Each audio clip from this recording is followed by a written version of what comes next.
practicing social sciences discipline in this country. I mean, if I can say so, that there shouldn't be any uh, disagreement in the fact that the kind of social sciences we will be practicing, right? It's, if I may use the word, it suffers from Eurocentricity, right? And that is why many of them, they claim that at times these disciplines sort of fail to make sense of the socio-cultural reality of other cultures, quote unquote other cultures, right? And this sort of led to several attempts to sort of decolonize, or maybe, if I can use this word, Indianize the social sciences discipline in this country. I can just tell you so many names. Let's say, for example, I think Satish Deshpande, no, Satish Sabharwal was one of the one who sort of and it also reminds me of the interviews that I used to conduct on behalf of Indian Sociological Societies, where I used to interview a lot of prominent sociologists, and I used to ask them this question that the kind of sociology they've been practicing, the kind of stuff they've been writing, to what extent they think that there is a reason to Indianize sociology. And the word that our speaker today uses is the need to decouple our social sciences from Western philosophical tradition, and if there is any possibility of sort of starting a conversation with different other traditions as well. So in this series of attempts, I would like to call it, today's talk particularly, our author seeks to understand if we could make use of this concept of human nature as an entry point in the larger debate of the need of decoupling our social sciences from the Western philosophical tradition, and see if there is a possibility of figuring out answers from Indian intellectual traditions. So let's welcome Dr. Maninath Thakur. Let me introduce, I'm sure most of you know who our speaker is, but here is his short introduction. Dr. Maninath Thakur is a faculty at Center for the Political Studies. He has worked on Marxism and religion, radical movements in India, philosophy, and methods in social sciences.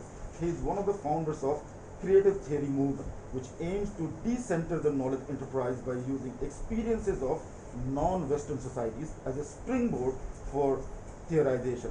He has edited volumes on democracy on move, movements and movements, the Gunnar history, religion, psyche, and social healing, and also his working on. I think he's already you already finished this book that is mentioned here. Indian intellectual traditions, reflections, and recollections. He has recently published a book in Hindi, Gyan Ki Rajniti, I think the book is here, Samaj Adhyan aur Bharatiya Chintan, Politics of Knowledge and Social Studies and Indian Thinking, in which he proposes a model of rethinking social sciences. So I figured that, I'm like, whatever you have talked in this, particularly in this book, you are going to expand on those arguments in today's lecture. So let's welcome Dr. Maninath Thakur. Sir, welcome for today's colloquium. You have 40 to 45 minutes for your presentation, and then we can have question and answer sessions. Thank you very much. Thanks for inviting me.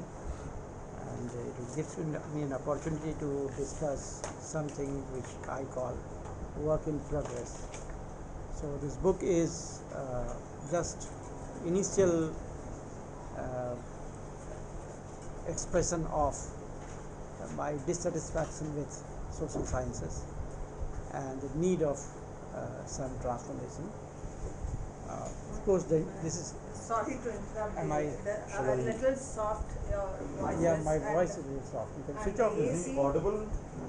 Should we put the AC off? My voice is actually. Or the fan, one of the things off, which is making a lot of. I think AC is making Yes. It's this is lot fine. better now. Yeah, much better. Thank you. So I was saying that this book I consider, and I want to say this as acknowledgement, a part of a collective project of the group which we call creative theory. So a lot of questions that I have raised here and a lot of formulations that I have tried to articulate, they have been with us for last almost 30 years as we have grown as a community in Delhi University and now outside the university domain. So we have been talking about these things, and now probably this is time to articulate in a much better way. And I am saying this particularly, this 30-year within quote, that it is not last 9 years that we have achieved this. So it is beyond the ongoing agenda of what you call Hindu sociology or something. It is about more about rethinking social science, rethinking universals or questioning the universals and looking for new universals. I am not replacing one ethnocentric knowledge by another ethnocentric knowledge. I don't have any idea of that. I think what I am proposing is that we need a paradigm shift in social science, and paradigm shift from what I call administrative social science to transformative social science. I'm doing a broad generalization, but I'm suggesting that universities after 1947 in India, or maybe a little earlier, the kind of knowledge they started producing, that knowledge was for the use of the state mainly. Of course, the state also changes society, and society did change due to this knowledge that we produced, but mainly we were state-sponsored universities producing knowledge for the state. What was the condition of social science before 1947, during freedom struggle? Can there be a movement without a social science? I think we have not yet acknowledged Gandhi or Ambedkar or Tagore as social scientists. At best, we teach them in one course in social theory, in sociology, probably, in one course on Indian political thought, in political science. They have not been able to enter in our mainstream theorization. But they had a social science, and that's how that social science, that model of social science, I call a transformative social science. The purpose of that understanding society was to change society. So can we now think of new model of social science within university also, which could be transformative social science? That's my main concern. And what are the limitations of ours that we can't have it? What are the problems that we face today? Is it automatic or what? Thank you. So, what does it mean? What is the meaning of transformative social science? I think, and why do we need that? I think most of the philosophers who are concerned with human liberation, they have articulated very well that we want non-alienated society, and human beings can achieve the potential that they have, the potential of their species being. If you remember Marx's theory of alienation or Gandhi's idea of Swaraj, so, or in China they have idea of Jefang, so or say Marcuse's idea of a good society, or Carl Jung's idea of sane society. It has been articulated by many people in different forms, but the idea is that we create a society which becomes a non-alienated society, where human beings are not alienated. They become their natural self, and they achieve that potential that they have of being a creative self. I consider 3 texts as prasthantrayi for this kind of project. Prasthantrayi, is a concept in Indian tradition where if you want to establish yourself as a philosopher, you will have to comment on 3 major texts. What are they? Gita, Brahma Sutra, and Upanishad. So you have to comment on them to establish yourself as philosopher. I think the social scientists should be able to comment on 3 similar texts, which could be, I consider, transformative texts.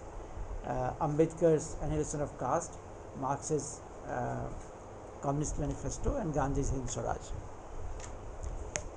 The idea of society that comes out from these 3 texts combined, if they are in dialogue, then what we get is something called a good society, or a model of society, or a new utopia, I call it. So creating a new utopia. So this idea of social science is the one I want to propose for paradigm shift, is for universal human liberation. It is not about identity politics. It is not about politics of nationalism. It is about human beings. I want to give this clarification in the beginning itself, but there is a possibility that somebody might say it is a Hindu social science. Now, how do we engage with different intellectual traditions, and why do we need to engage with different intellectual traditions? I think one simple reason is that the philosophical foundation of social science that we have today is based on the modern Western philosophy. I'm not saying Western philosophy, it is modern Western philosophy. There are many trends in Western philosophy which are extremely important and very close to what we are talking about. But the modern Western philosophy that we have, that is at the foundation of social science that we have. Zizek very nicely argues that we are standing at the end of time.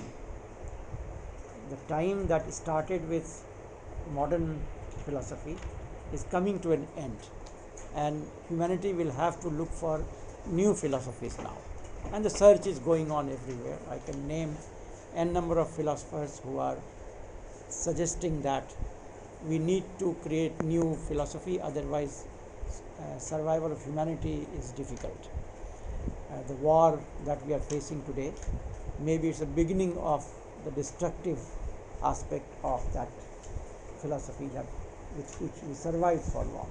Of course, that was liberative to a great extent, but probably that is coming to an end, and therefore Zizek gives a call in his book, Ticklish Subject, all the anti-Cartesians should come together.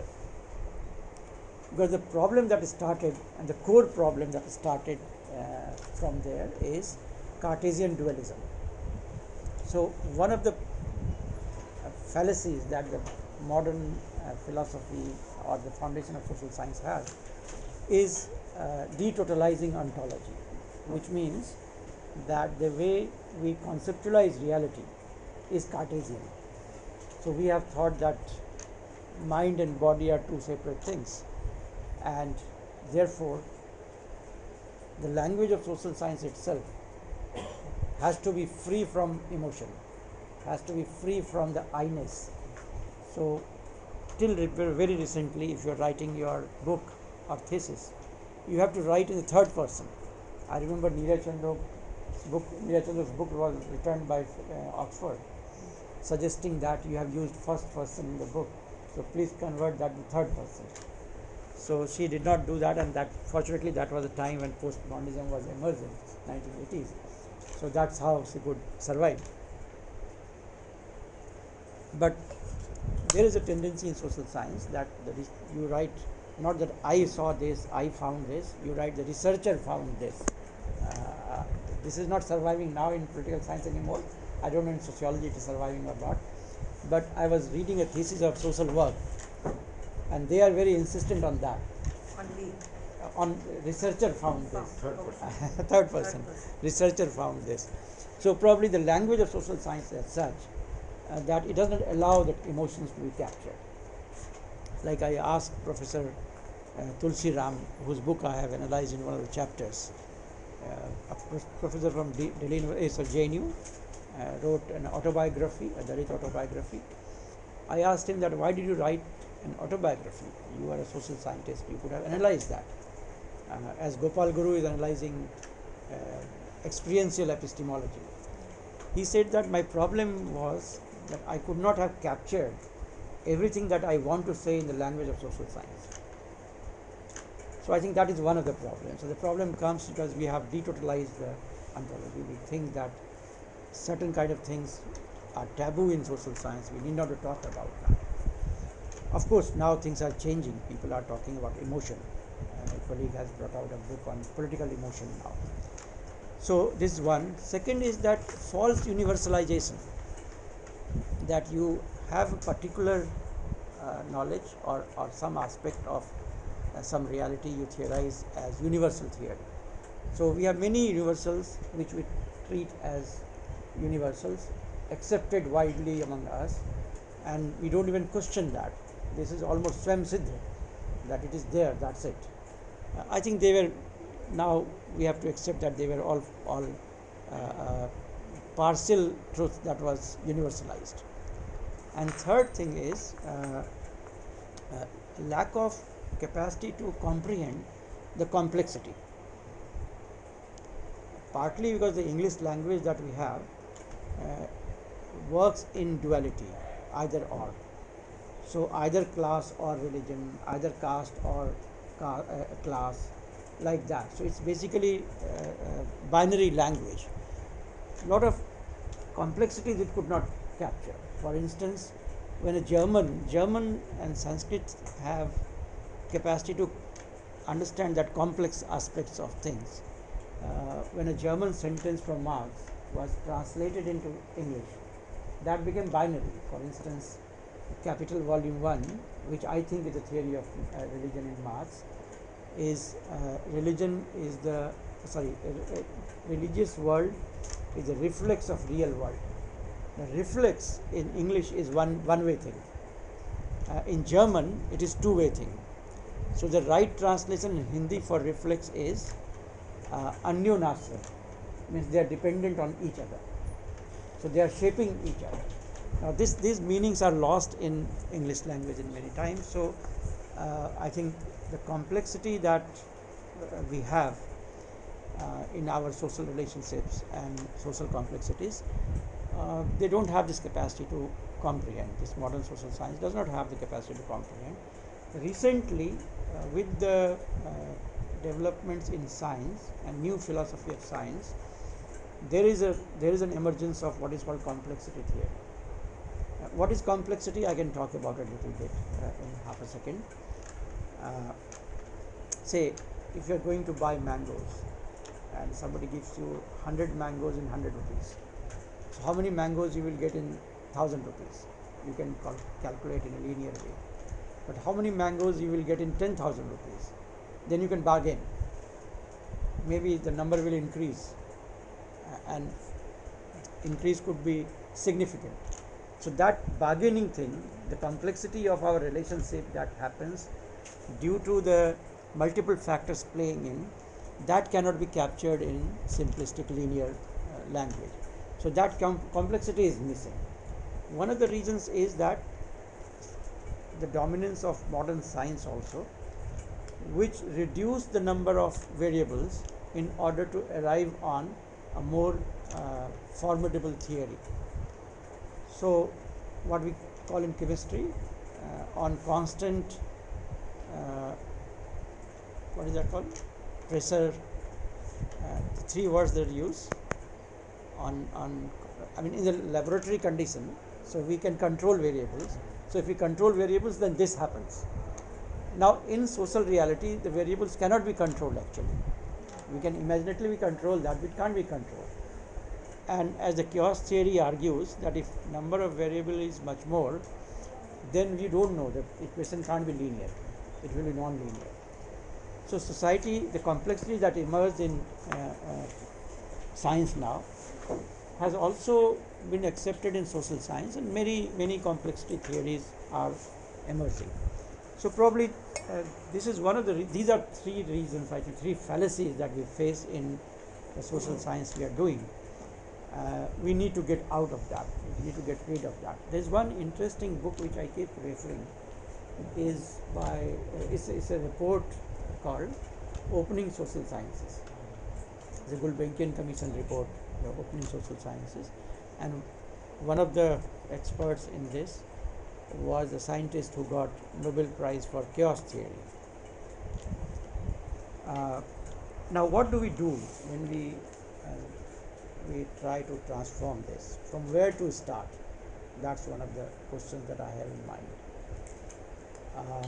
I thought that starting point, probably let the starting point remain the same. That is human nature. In the modern social science, there has been a lot of debate about human nature, despite the fact that some people say there is nothing called human nature. It is not fixed.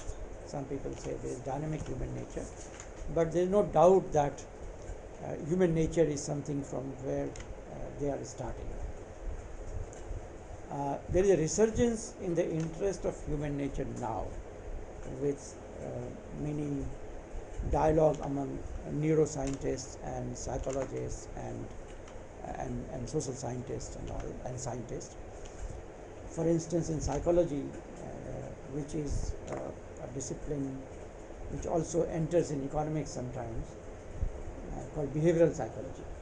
And you know that this group, the behavioral psychologist group, got Nobel Prize for economics. That famous book called Thinking Fast and Slow, or nudge theory. So they are basically a group of psychologists who got into economics, and they could explain 2008 economic crisis, which the economists could not explain. So now they are saying that if we change our understanding of human being or human nature, how do they make decisions, then probably we arrive on better understanding of social situation. So this is happening already. So there is a major resurgence in the interest on human nature. So I thought maybe we can start from there and try to see if other traditions have something to offer which could be incorporated in order to develop a theory of human nature, which then can provide us a better starting point for understanding our own reality, political, social, or whatever. Like if you go to economists, they start with the assumption that human beings are rational. So jokingly I say sometimes that when the economy fails, they say, oh, this is emotion that is playing very important role. If economy does well, then they say we can say everything very systematically. So most of the social sciences start with that. Like if you look at the voting behavior studies by CSDS, they also start with this idea that it is a rational decision that they take. The first election study happened in India. Somebody from US came to do that. He went to a constituency and came back and called a press conference and declared that so and so person is going to win. But when the result came, that person lost his deposit. So he was very surprised, went back to the constituency again to find out what happened. And then he discovered that there was a Hanuman temple in which some part was broken, and that changed the result. So he came back, he could not understand who was Hanuman. So he said, who is this bloody Hanuman who has changed my result completely? So if system is not in equilibrium, then minor change may bring major changes. So number of variables are very important, and I think any theory of human nature which can give us capacity to deal with larger number of variables would be better for us. That's my starting point. And I think I would appreciate Carl Jung's book on aggression, where he tries this out and he negotiates with different disciplines and then finds out and concludes that probably Kantian theory of human nature is better, which allows us to incorporate all of them. I would like to extend that further. Maybe Carl Jung was either not exposed to Indian theory of human nature or theory of human nature available in Indian tradition, or he didn't have the guts to appreciate that, though he got the clue from there. Why I am saying this, and that is my argument in politics of knowledge. Carl Jung, when he came to India, he wrote number of articles saying that Indian theory of consciousness is very rich. It can explain what we are explaining and can explain something more than that.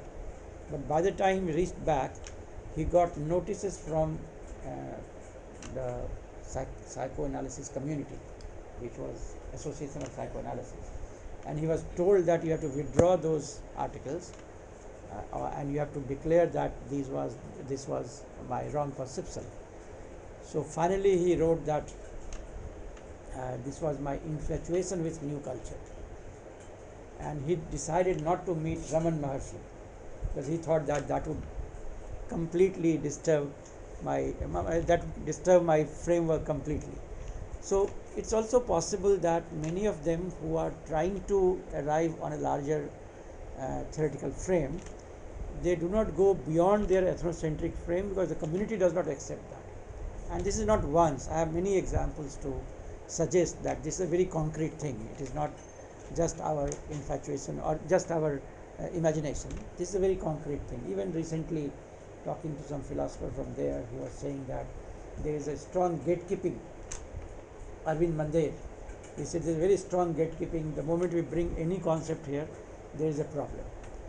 So that apart, just a deviation from what I want to argue, I think if we treat that modern Western foundation of social science as our Purva Paksha and then move to create a new frame of thinking, then what do we take from Indian tradition? I think there is a very interesting conceptual category available in Indian tradition that may help us in understanding this. That is Purusharth and Vikar. Now this is a concept which was common, which is common. Excuse me here. Forgive me for interruption. Could you please explain to them like what is the difference between Poorva Paksha and Uttar Paksha so that it makes sense to them a little more? Oh, sorry, I thought it's. Sometimes I take them for granted. See, how do you make an argument? Even today, when you write your thesis, what do? You try to analyze the available literature and then try to argue that, look, this literature does not explain what I want to explain. There is something lacking there. So your understanding of the available literature has to be very sound. Then you develop your argument counter to that argument, which does not mean it is anti that argument, which means that you are developing a different argument. And the authenticity of your argument depends on when you explain whatever is being explained by the Purva Paksha, the other group, and something more than that, something that they can't explain, you are explaining that also. For instance, if you look at Marx, when he is critiquing Adam Smith, so he is saying that Adam Smith has a problem. His explanations are wonderful, but it does not go beyond a point. Why? Because he doesn't have a concept of surplus value. The moment you bring in the idea of surplus value, you can explain what he's explaining and you can explain many more things. That gives you the idea of dynamics in capitalism.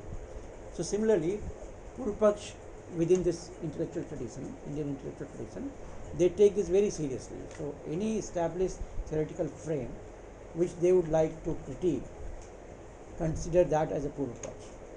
And it is a norm that the Purva Paksha has to be understood as it is. You have to really work hard to understand the Purva Paksha, and then you have to develop an Uttar Paksha. So the dialogue is, in a way, two-way. You have to constantly kind of engage with that. This was so serious that when there was a debate between Buddhist scholars and Naiyayiks, the Nyaya philosophers, sometimes the Naiyayiks went to Buddhist circle artificially accepting Buddhism just to learn the Purva Paksha properly, and then came back and then started critiquing them. So it was a very serious affair of understanding the other. So I think in this case I am trying to understand the other. I hope if we have question we can talk about that, whether I have understood the other properly or not. But the other for me, remember, is not the West. Normally people critique me saying that you are homogenizing Western thing. I don't think it's a monolithic whole. I'm only arguing about the modern Western philosophy, which is the foundation of social science. So the Uttar Paksha means now I have to develop a new frame, as I said, transformative social science, frame for transformative social science, and for that I am trying to develop a new understanding of human beings. New means I am trying to explore the possibility in this conceptual category called Purusharth and Vikar. Now Purusharth and Vikar, the person who used it in the best possible way in modern times was Gandhi. And the person who could read Gandhi's arguments from this point of view was K.J. Shah to begin with. And then the famous book by Anthony Parel, who says that if you want to understand Gandhi, you have to explain him from the framework of Purusharth. Problem with Anthony Parel is that Anthony Parel does not take Purusharth and Vikar together.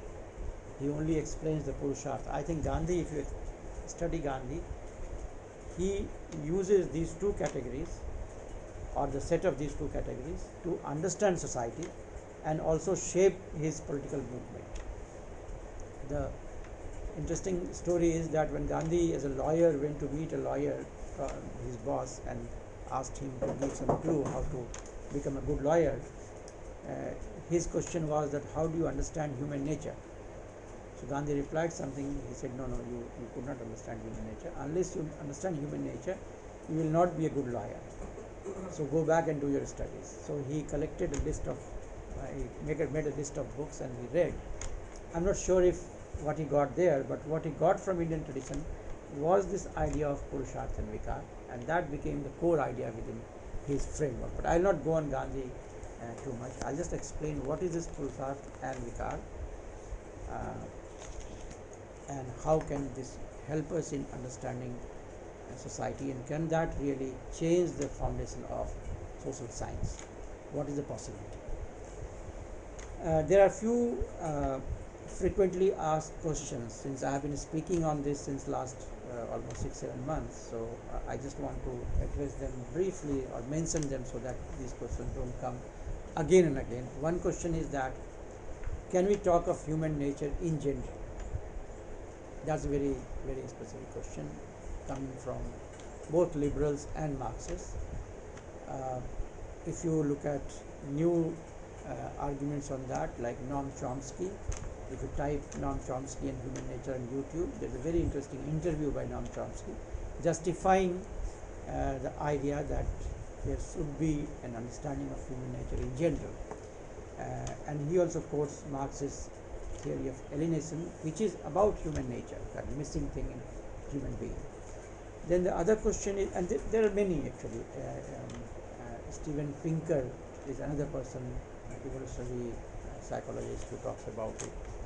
So this question is very old actually, and now this should not be raised again and again.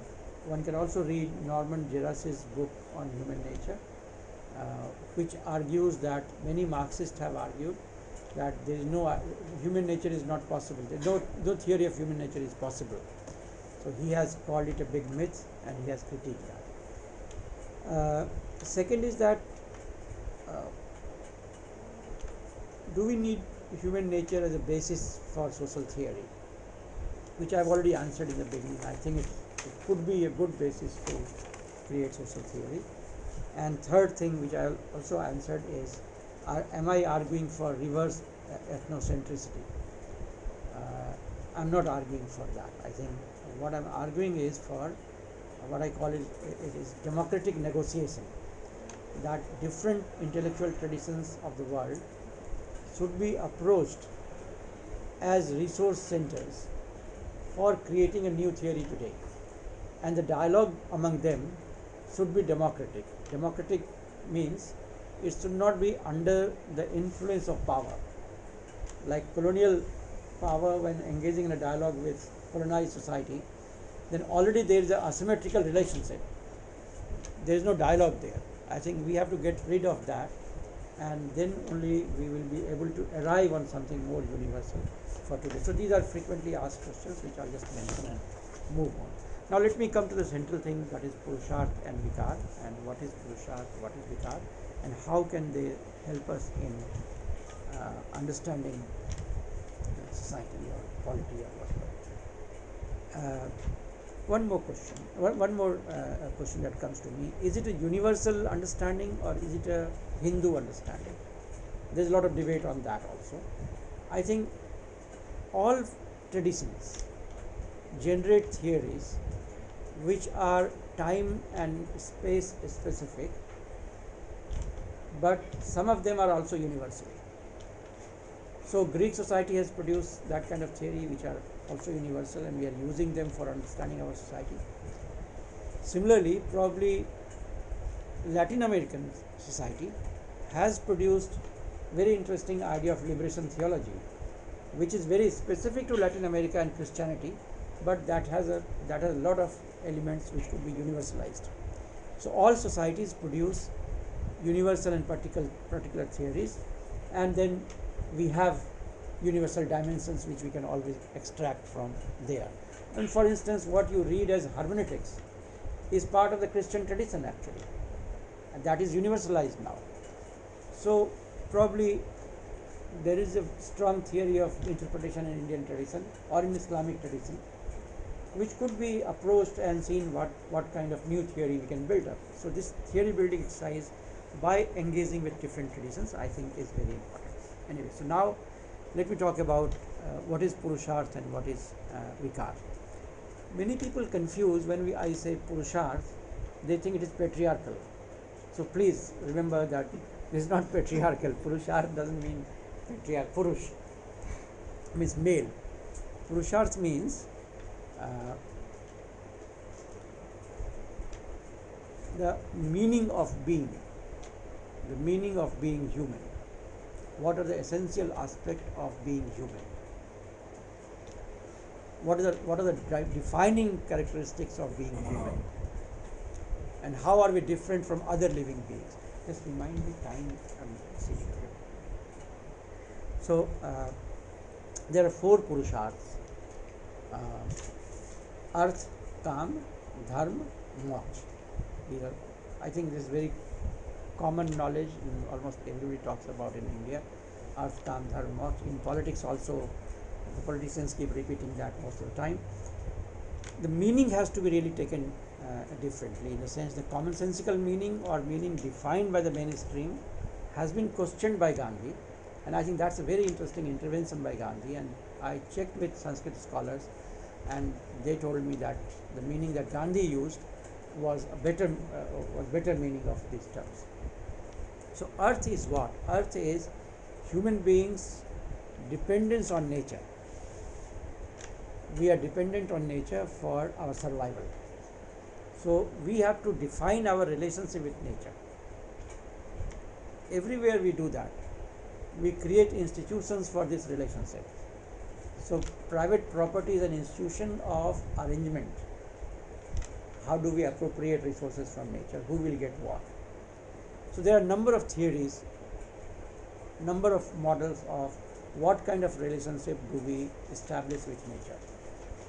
Of course, the capitalist model of relationship with nature is in deep crisis today.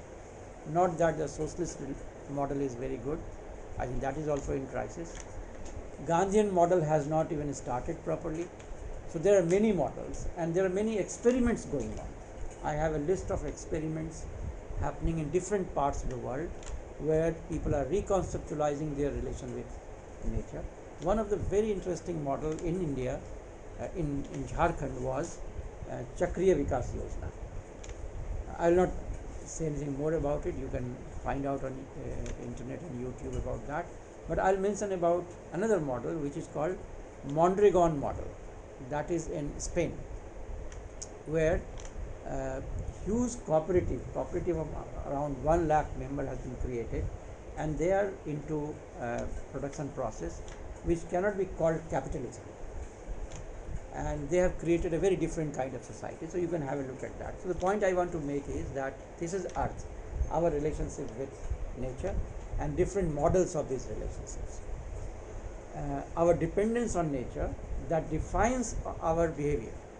Since we are dependent on nature, therefore we also have insecurity that we will not be able to access the nature tomorrow, or we have tendency to hold certain part of the nature within our control. So that defines our social relationships. The other one is the calm. Calm is not only sexuality, it is about the desires produced by body. And when I am saying body, that also includes the mind. So the body-mind duo, the kind of desires we are produced from there. Now, in Indian tradition and also in the Western tradition, I guess, there is a big debate about how do we conceptualize this thing. There is a there is a text in US, Doctors of Sex, and it's also serial, which is trying to explore if it is about body or about mind. Indian tradition of Kama Sutra, if you look at them, is a very rich tradition of this discipline of Kama, which talks in a very small section about the postures of sexual relationship or physical relationship, but large part of this is about emotion. How do we generate that desire of uh, uh, of entering in a relationship? A very interesting text in this field is written by Sudhir Kakkar called Kam Yogi. In Hindi it's Kam Yogi, in English it is called, I don't remember what is the English name of it. But that's very interesting text where he exposes the Indian tradition of understanding this aspect. Then third is dharma. Dharma is about laws of nature and laws of society which are based on laws of nature. Our knowledge of those laws. So if our knowledge of those laws changes, then our relation with the nature will also change. All three you will see, these are part of our being, and human beings have created institutions around them. Now, at some stage what happens, institutions become very rigid and then they don't change. Though our knowledge changes, though what we try to achieve through one particular kind of arrangement that we did in, say, capitalism, that has completely failed, but we don't want to change that, and that is where politics comes actually. I think these institutions, like for Kam, we have developed an institution of marriage. Now, our knowledge of body itself is changing, so the notion of marriage also need to change. The change is already coming, I think it's visible, but cultures don't want to change on that ground where they don't understand that why it was created. There's a very interesting concept in Indian tradition called niti and nyaya, niti and niyam. Dharma, for instance, the niti of dharma is based on our knowledge of nature. What should be done? Like if there is a law of gravitation that operates, then this room has doors and windows. It is norm that we go out by doors, not by windows. Why? One can say it is a niyam, that we have to follow the niyam, that we can't go by windows. But actually this niyam is based on a solid niti, that is law of gravitation. Now suppose we have developed some other understanding of the law and we discovered some other ways of handling it, then probably this niyam will have to change. One of the good examples of this is in Mahabharata when Draupadi Chirharan is taking place. So all other, remember that scenario, except Vidur, everybody was stand still. Nobody was able to intervene. And what was the logic? Logic was that we are binded by niyam. Vidur was the only person who was saying that niyams are wrong. Why? It is not nitigat. They are not based on right kind of niti. And that is why Vidur was so important in Mahabharata. For instance, when Krishna used to come to Hastinapur, he would stay with Vidur. Somebody asked him, why do you want to stay with Vidur? He said, he is the only nitikar here. The rest of them are blind. They don't understand. They only follow niyam. How the niyams could be changed, he only knows about that. So, all these categories, I think, provided certain kind of nitis on the basis of which human beings formulate institutions, and different kind of institutions in different places, and they keep changing also. Of course, sometimes the forces which are interested in holding them, they don't want to change, and therefore there is a struggle. The last thing within this Purusharth is moksha, which is most controversial also. Normally when we say moksha, that means that not taking rebirth. I think that's a very limited understanding of moksha. The idea of moksha is being conscious of consciousness. This is only, all three things are more or less available with all living beings. Like animals also follow their dharma. They know what is law, where they can go, where they can't go. They won't enter in the area where they can't go. Calm is, of course, they have all desires.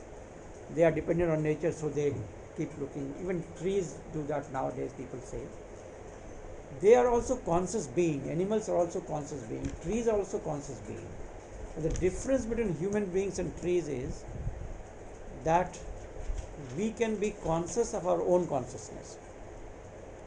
We can imagine, we can create structures, we can imagine things, we can create structures in our imagination, and then we can concretize that. So no other living being has created structures that we have created, and this is possible because we can be conscious of our own consciousness, and we can also transfer our own consciousness to new generations. So we create accumulated consciousness, what is called collective consciousness. So we are born in that collective consciousness. I'm sure, as Varun would say, the Panpsychist suggests that even table has its own consciousness and it has its own memory. Maybe it's true, but human beings, that memory is very active memory, and they will not only hold with themselves, they also transfer to the new generation. So for centuries or for millennia, we have transferred our consciousness to new generations, and we have accumulated that. It's like a flowing river. Like in Indian tradition, there is a text called Vigyan Bhairav, which argues that there is an independent stream of consciousness of human beings which keeps flowing, and you have to access them. In order to access them, you have to develop your capacity, and so there are techniques of accessing them. Or Carl Jung says that there is a collective consciousness which is independent of nation, state, or society or anything. This is a humanity's collective consciousness, and therefore many manifestations of that collective consciousness you can find in your dream. So dream related to certain things are very common symbolically in different societies. His book, very famous book, is called Red Book. So Moksha is about being conscious of consciousness, and Foucault calls it technology of the self. In the Greek society, it was technology of the self. Now, normally, when we talk of Indian tradition, we treat these categories as value categories, that they are value categories. Human beings should do this. I think this is only partially true. There is a possibility of treating them as analytical category. So if you are trying to understand the behavior of somebody, you can try to see the prevalence of one of the elements in the person, and you can analyze the behavior. Then similarly, I think vikars are also integral parts of us. For instance, calm is both Purusharth and Vikar. So desire is such a powerful thing. What is his name? Murakami? Murakami, right? He has a very small, interesting book called Desire.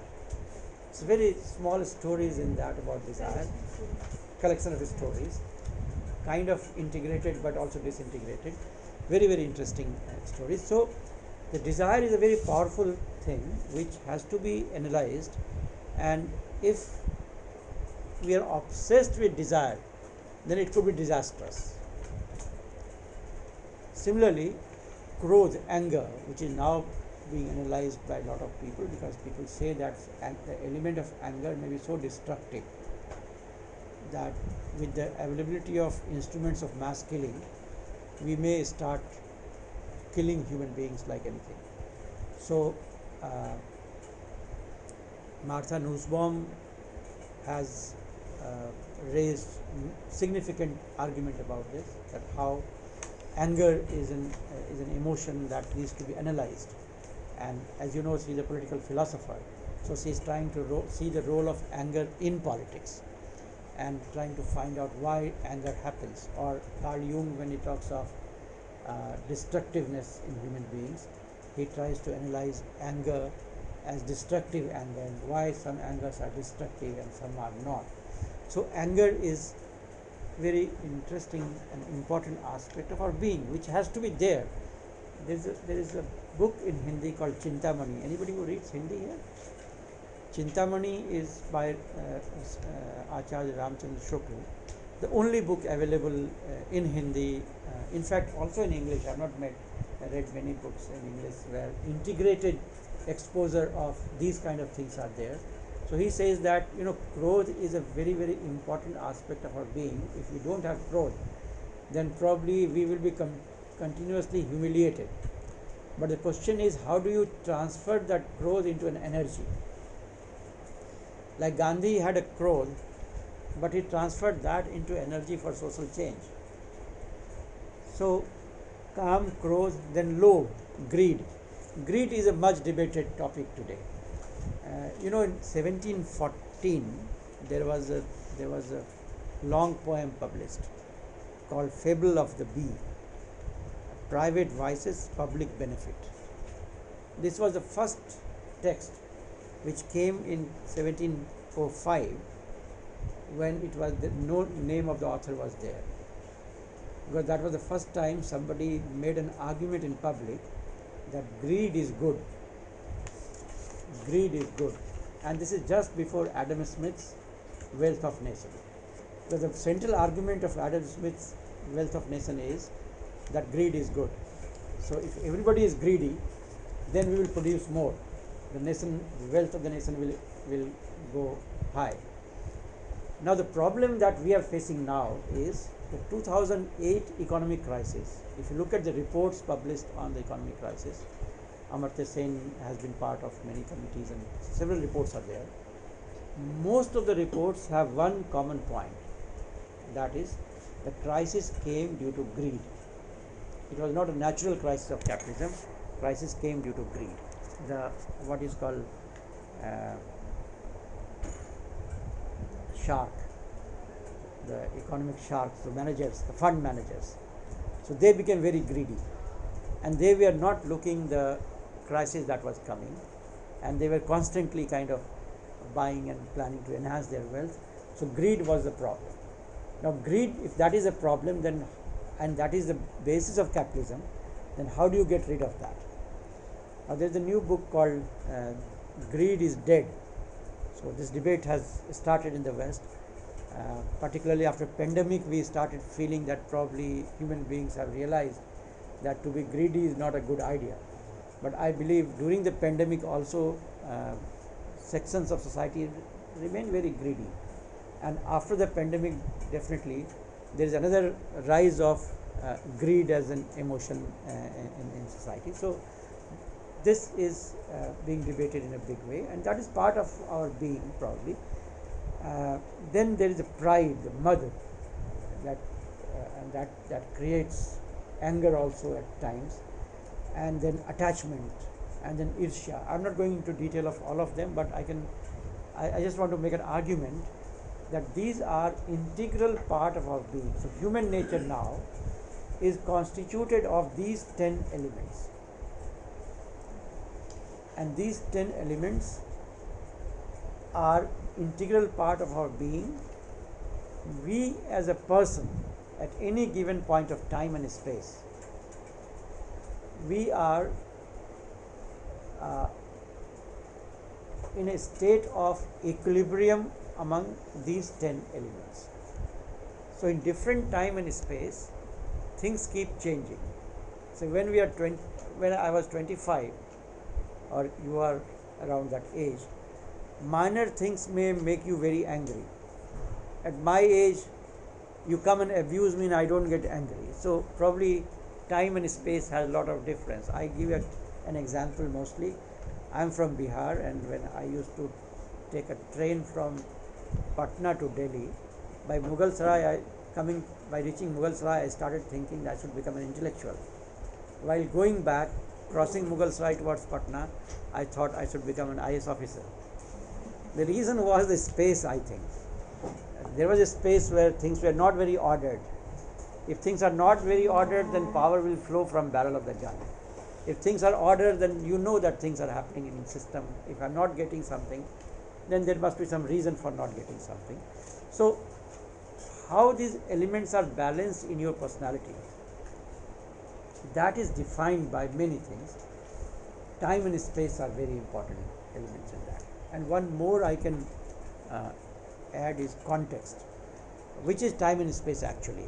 That is paristhiti. Some desh, kal. In Hindi I call it desh, kal, paristhiti. So these are three things which define how are we constituted as human beings. Now, if human being is so complex that we do not know actually what is the state of mind at the moment, then how do we think of society from there if they are so much variable? Now look at the Purusharth, what do they do? Hobbes, what does he say? Takes one element of lobe, greed, and then theorize the entire thing, theorize the nature of a state also. Or Locke takes one element that they are good, and then he theorizes everything. Or Rousseau. So most of them, including Freud, they have taken one element of my being and developed a full theory of that. That is why I call that false universalization. Now, if it is so complex, then how do we develop that? How do we work on that? The more difficult time and space you are in, these relationships, these elements will be more complex. And they are also interrelated. Like if you don't have access to earth, your growth will increase very simply. And then you will move into Naxal movement. So how do we then reimagine our society if we want to put all these things together? I think that is where the real challenge is. Because if variables are limited, then theorization is easy. If variables are too many, then it is very difficult. But if we agree on this point, that we are like this, and then we are meeting another being who also have these complexities, and then we make a relationship, and the web of that relationship is society. Now this complex society we are trying to understand, which is a very difficult thing, which has no easy answer. So we have to develop a new kind of sociology to understand this complex relationship which emerges out of so many multiple variables. If you want to study suicide, we can't say suicide happened, the Habian model will fail definitely. I mean, I know that everything is normal. Two brothers living in same conditions, one commits suicide, other does not. Now there must be some other personal reason for that. There must be my biological composition, my chemical composition might have some certain kind of things. So this complexity we have to comprehend. Now if I want to use it as a political scientist to understand certain things, how much helpful that is for me. For instance, suppose I want to understand democracy. How is democracy defined today? Mainly elections, elected government, right? To some extent participation in that participatory model of democracy, that we all are participatory in voting and all that. I think if we take this model, then we will say that democracy is a system which can help us in remaining in a stable equilibrium. Not that our lobe will vanish, not that our growth will vanish, but system will run in a way that we will have a balance of all this in us. So we can be a good person within that system. If the system is not good, then this balance will become a problem. Now, that would mean that on each account we have to redefine things. Like on earth we have to redefine that there should be proper distributive justice. There should be access to resources for everybody. If access to resources is not possible, then the balance will definitely go hayway. So democracy does not mean only elected government, but also a proper model of redistribution of resources, something that Indian Constitution visualized. It put that thing in the directive principle that there should not be any monopoly. But if there is a monopoly, then probably democracy will not survive. Similarly, the relationship, the inter-community relationship and interpersonal relationship, a balance of that. if there's a desire to engage in a human relationship with somebody who belongs to other community, is there any framework to do that or not? If there is no negotiation on that, if there is no framework on that, then we will deal all these things with the Khap Panchayat. So we need to have solid model to handle these aberrations. So democratic relationship between communities is very important. I was just trying to explore what is happening in Manipur, or not only Manipur. I think that is going to emerge a big problem everywhere in the country and in the world, because there is a labor migration from one place to other, and massive labor migration. Bangladeshis are coming to Bihar, Biharis are going to Punjab, Punjabis are going to Canada. So this migration is taking place in a big way, and there is no model through which we can regulate the relationship there. So same in Manipur, there is no model to preempt what is happening to the relationship and what are the dangers we are facing today and how shall we negotiate on that. If we don't have understanding of these dynamics, then we will not be able to develop a model also. What model shall we develop? What we did in Punjab. We used police to brutally crush the movement.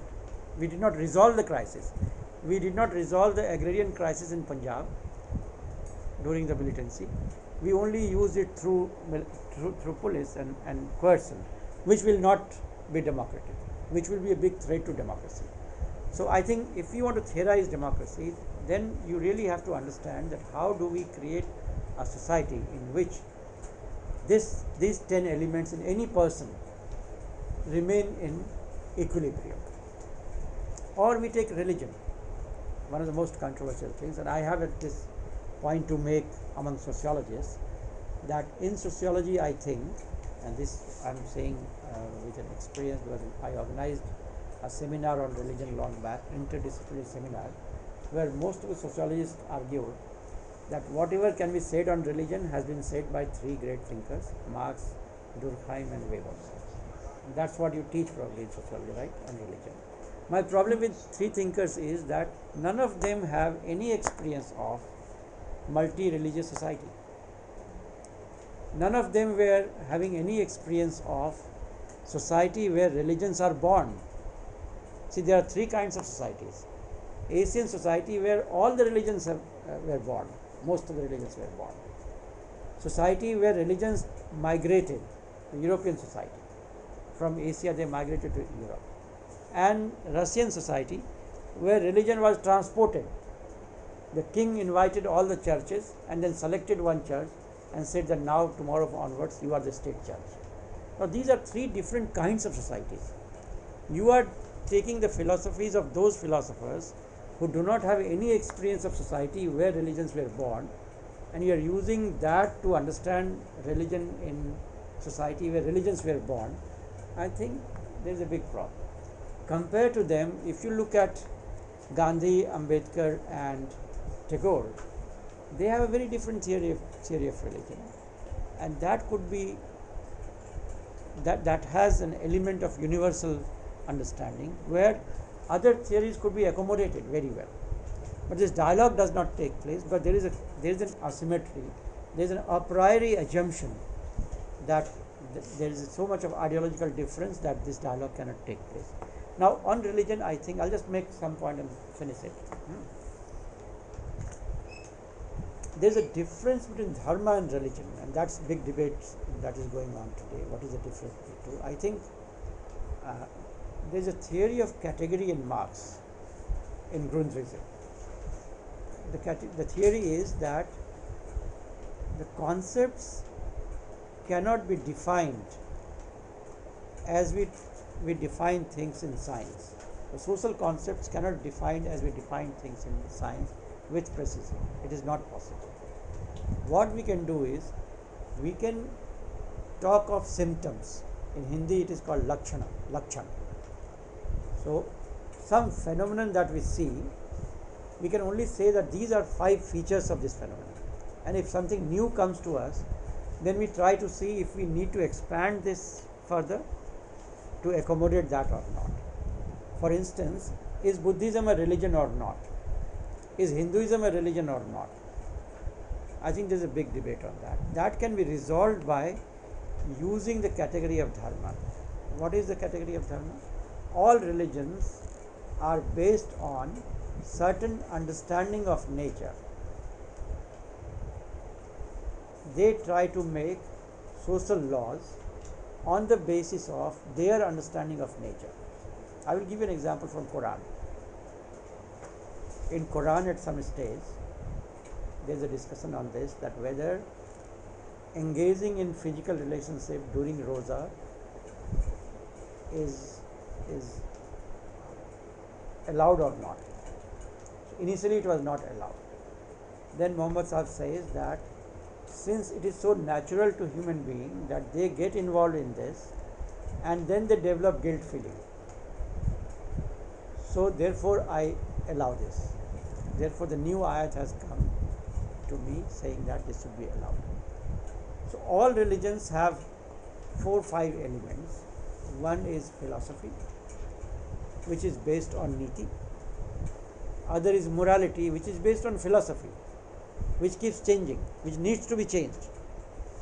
Third is social law, which is very geographically defined actually, depending on what kind of production process is there. Then there is what else? Ritual that we perform. All religions have that. And these, all religions have formulated these institutions on the basis of their understanding of nature.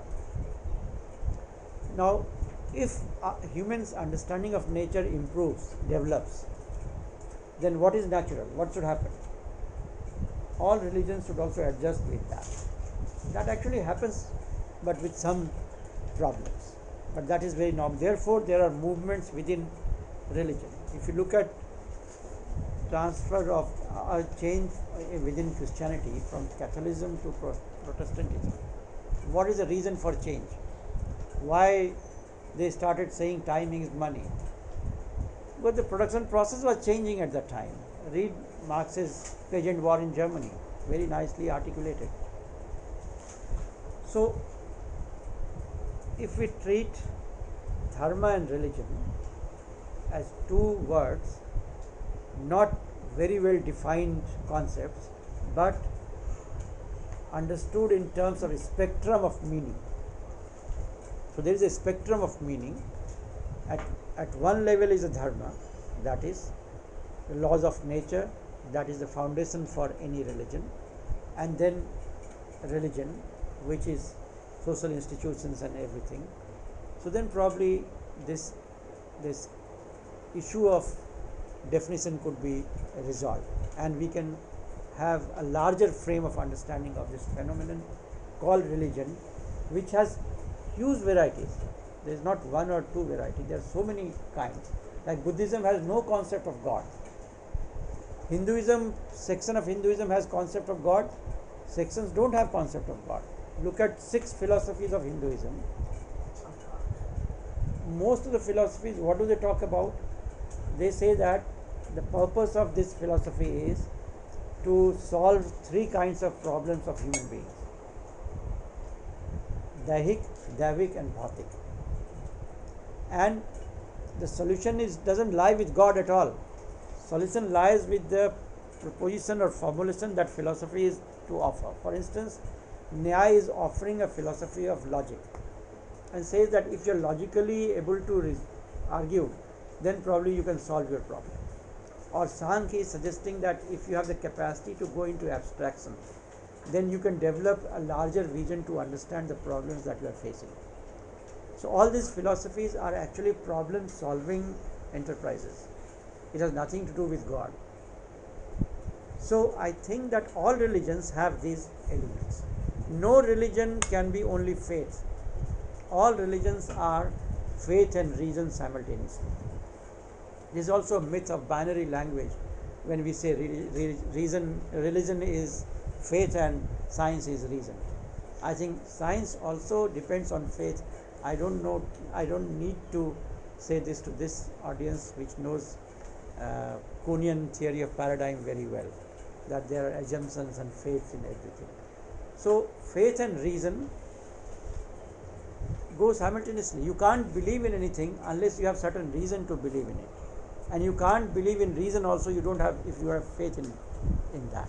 I can elaborate upon this if you need to, but that is where I would like to stop.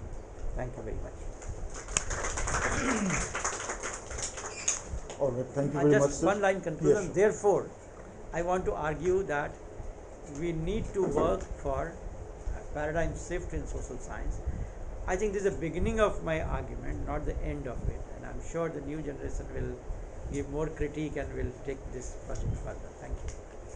Thank you very much, sir. I'm sure your lecture has given this audience a lot of food for thought, and also I'm sure that you guys have a lot of questions to ask from the speaker. But before you go on doing that, I request Professor Sujata to give chair's comment.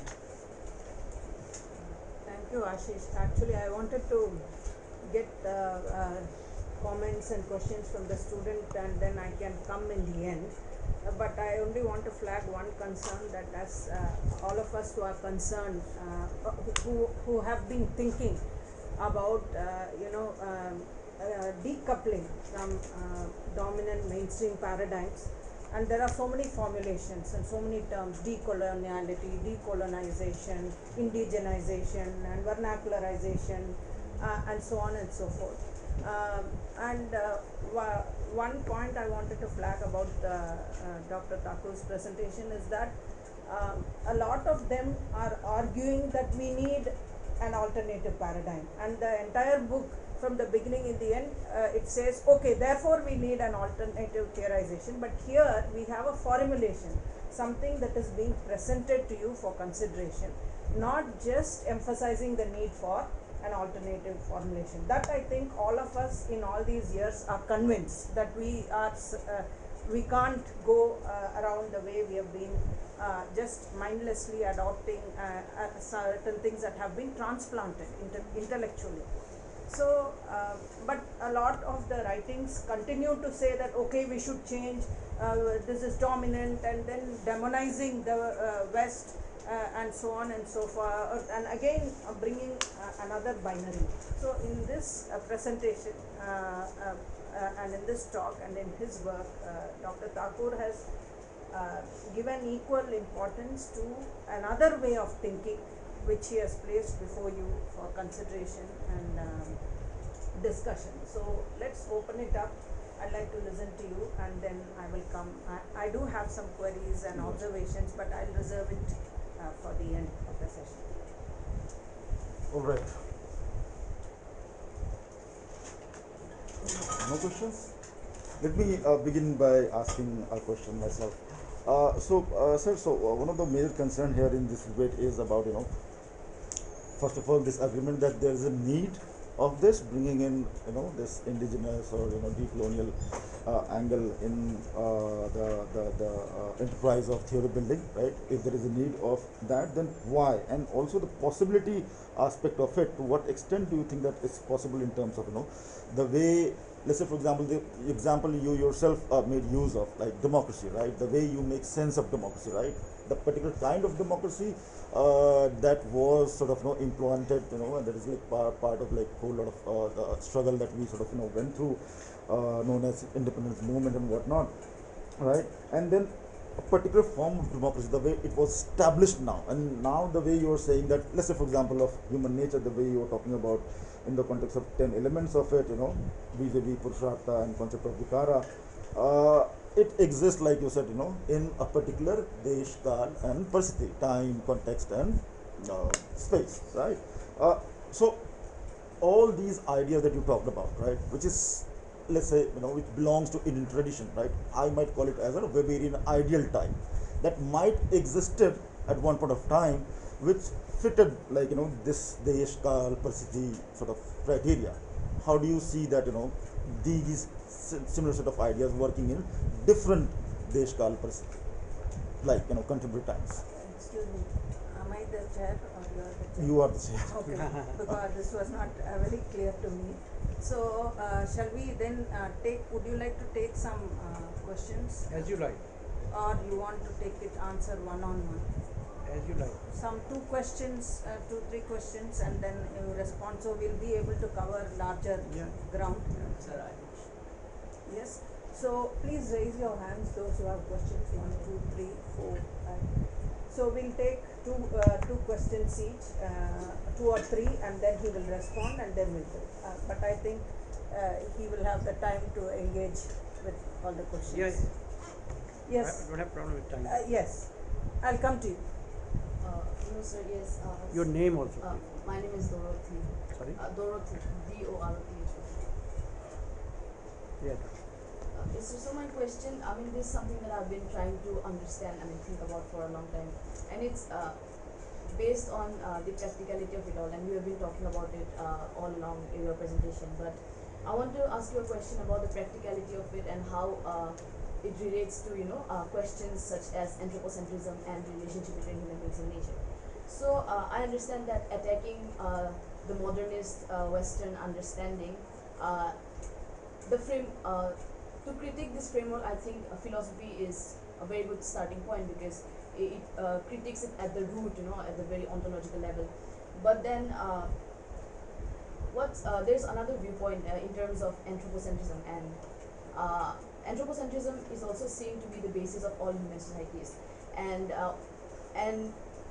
is the basis of all human societies in spite of the fact that different kinds of alternative understandings of philosophy exist that don't really see nature as always being something to be exploited, so my question is that, like, even in terms of Indian philosophy, like, there are so many alternative ways of conceptualizing our relationship with nature, but in spite of that, what we find that Hindu tradition coming from this drawing from this Indian philosophy is still anthropocentrism in this sense, because even though it claims to protect the cow, it still protects it because the cow gives certain things. But even though it does protect the cow, it does not protect, for instance, the bull or other animals. So I think that this anthropocentrism is the basis of all human societies. And like vegan activists, they would say that it is only by, veganism does come from the West, and they would say that it's only by creating a rational idea of which is not based on tradition, because tradition will always be based on some sort of exploitation, that we can give like an equal ground or agency to all kinds of sentient beings. So I just want to know, like, whether these kind of philosophical articulations that we have, do they really transpose to on ground differences, or is it just like a question of like a war on ontologies? You want to ask? Thank you, sir, for your enlightening presentation. I'm Gurucharan Das from CPS and pursuing a PhD. Sir, I have three fundamental questions, because you give us a very fundamental paradigm, which one political thinker called Indian intellectual framework. Now, if we understand the relationship between self, family, society, or for the matter state, from Indian intellectual framework and Western intellectual framework, there is a clash, because what we think in Indian way of life, Purusharth is very much important, and in Purusharth, like, we have education system, we have family system, we have social norms and values, which collectively work for the achievement of Purusharth. But in Western political framework, we have concept like family, we have concept like individualism, we have concept like regressive social norms. How do you find these two things in social sense? And the second concept is sir, like, do you think that it is, I would not use the term injustice or something other, it is appropriate to understand Indian notion of life, which have been a dominant feature in our social sciences, from Western intellectual framework? Our Indian intellectual framework, which you have presented, I thought, is missing from the social sense. How we can overcome from this? Would you like to answer this, Yes, and sure. then we'll take the other question? Sure. Yeah, I think on this indigenous decolonization and on this thing, I want to make one thing clear. I would not put myself under post-colonial or decolonial theories. For simple reason that as long as I will keep myself as post-colonial or decolonial, the colonial remains part of my being. So I want to get rid of that idea and want to imagine myself as a free human being thinking of things. And I think it is a possibility that go beyond that consciousness of colonialism and rethink about who has stopped me doing that. I mean, I remember a small joke that one child saw Macaulay in Dream, so he slapped Macaulay, and Macaulay also slapped him. So he said that, well, I slapped you because you destroyed my education system, but why have you slapped me? He said, because in 70 years you have not done any reform, you are continuing with that and only blaming me for that. So I think who stops us from getting rid of that colonial consciousness? We must get rid of. And if we are understanding so much that there is a problem there is a problem with our intellectuals actually, and that also answers your question, your partially. The problem is that I think the third world intellectual elite has been extremely timid. Sorry to use this word, extremely timid, and I have evidences to prove. I don't want to take names, but one of the famous thinkers who keep writing about colonialism and how it has destroyed our frame of thinking. I asked him that you have been telling us since last 60-70 years that is the problem, but then I feel that you go to some extent and take a U-turn. You don't take that quantum jump and tell us, let us think like this. Why do you do that? And believe me, he told me, we were talking about this in IAC. He asked me, do you want a cup of coffee? I said, yes. We went inside. Then he said, well, we fear. I said, what is your fear? He said, we will not get ticket to Europe. Similarly, I mean, maybe he said it jokingly, but he was very serious about it. He said that this has been our problem. Similarly, there is another famous political scientist, and he wrote a book which I think is the starting point for my argument on methodological individualism. So this book is extraordinary contribution by an Indian intellectual, I guess. And the book argues that the idea of individualism in the Western paradigm is very limited, as the argument that I presented, that it takes up one aspect of human beings and develops a full theory. So it is very partial theory. So we should have a more complex understanding of human beings. So I asked him that, since you wrote this book as your first book, and in last 30 years, where is your second book in this continuation? He said, no, I did not write that. I said, why you did not write that? He said, probably I did not have the guts. So these two episodes, and there are many more examples I can quote, how this free intellectual engagement is still restricted. And I remember I probably mentioned that to you, Roy Bhaskar, who is such a big philosopher. He wrote a book called Odyssey of Soul, from East to West, and he was excommunicated from his own community that he created, a critical realism group. And then I asked him that, why have they excommunicated you? He said, you know, the problem is that they are not ready to accept that I am using certain concepts and categories from Indian tradition as they are. They want English version. When I wrote my book in Hindi, and it's very deliberate political statement, writing a book in Hindi. Most of my friends also, one professor told me, who is very close to me, so you have started writing a lot in vernacular. So that's it. It's a vernacular. There's no knowledge. It's a vernacular. Other professor was very dear to me again. He said that, no, you will have to translate this in English, which I think is a very practical, nice suggestion. But why should I? If it is important, somebody should translate it. If not important, it should die of its own death. But this idea that knowledge has to be created in that language will remain with us as long as we treat ourselves as colonial, post-colonial or decolonial discourse. I think we need to get out of completely, and that is why we are talking about creative theory. That is just anybody can think. We all are human beings, have capacity to free thinking. We can take resources from anywhere in the world. All resources created by human beings anywhere in the world should be treated as collective resource, including the resource treated by tribal communities in India. Why not? That's also a wonderful resource for humanity. So that is my one position. Second, the time and space thing. You know, all theories are born in time and space. There is no theory that is not born in time and space. But then they have to be decontextualized from there and recontextualized. They have to be taken away from there and then see how much it explains something. That is how human mind works. We can't create theory every time for every situation. We develop from something which is available. Now, only problem is that what is available to humanity or the brain of humanity, the intellectuals today, restricted to the Western resource. All other resources are supposed to be either third rate or they are not existing at all.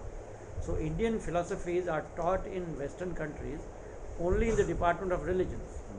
There is hardly any country where they are teaching this in the Department of Philosophy. Most of the Indian scholars, when they go abroad, they teach either in South Asia Institute or in anthropology. Why so? Why not do they go into political science directly or political philosophy? There is a division of labor. You should do a survey of our people getting fellowship to work abroad. I am told recently that most of our students getting fellowship abroad, they are working on rape and domestic violence and all that. That's it. No theorizing. They do their field work here and then go there and kind of complement to a larger theory making. So that is an intellectual division of labor which I call the intellectual coolies. They treat us as intellectual coolies, and that is what we have to break away from there. So that is, I hope it answers. Then Dorothy, I think, yes, anthropocentrism I think is part of discourse of humanity. It has been discourse of humanity most of the places, but I am wondering if Jainism, you would treat them as veganism also. Jains, the Jain philosophy. They are the first in the world to suggest that they should not even eat after 5 o'clock, after sunset. So probably they were the first to be vegan. They don't take, I explored that when they eat curd, they don't do it with dahi, they do it with सिक्का, चांदी का सिक्का डाल के तब दही जमाते हैं, क्योंकि उसमें फिर वो कीटाणु नहीं आता. So probably they are very this thing, but I think there is a limit to that also. Probably what is the tribals, as they are dependent on other living beings for their survival also. They follow a norm of when to kill, when not to kill, how to kill, all those things. Maybe there are various models of that. But I agree with you that anthropocentrism has been part of most of the philosophies. And also, as Neeraj Chandok says, that violence probably has been in our bones, human beings' bones. The only thing is that, can we create a society which is non-anthropocentric? Is there a possibility or not? And if there is a possibility, then how shall we reach there? How shall we create a kind of human being like Raman Maharshi, for whom animals were not different than humans, as I am told. I don't know much about him, but I am told that animals also used to stay with him in their house, their ashram. So can we create that kind of situation? And for that creation, do we need a different kind of political system or not? Do we need a different kind of production system or not? And Gandhi says that you restrict your own need, so partially you can achieve that. But then you will not be allowed to achieve that, as Gandhi was not allowed to achieve that also, was killed. So I always say that if people become Gandhian, the capitalist would kill them.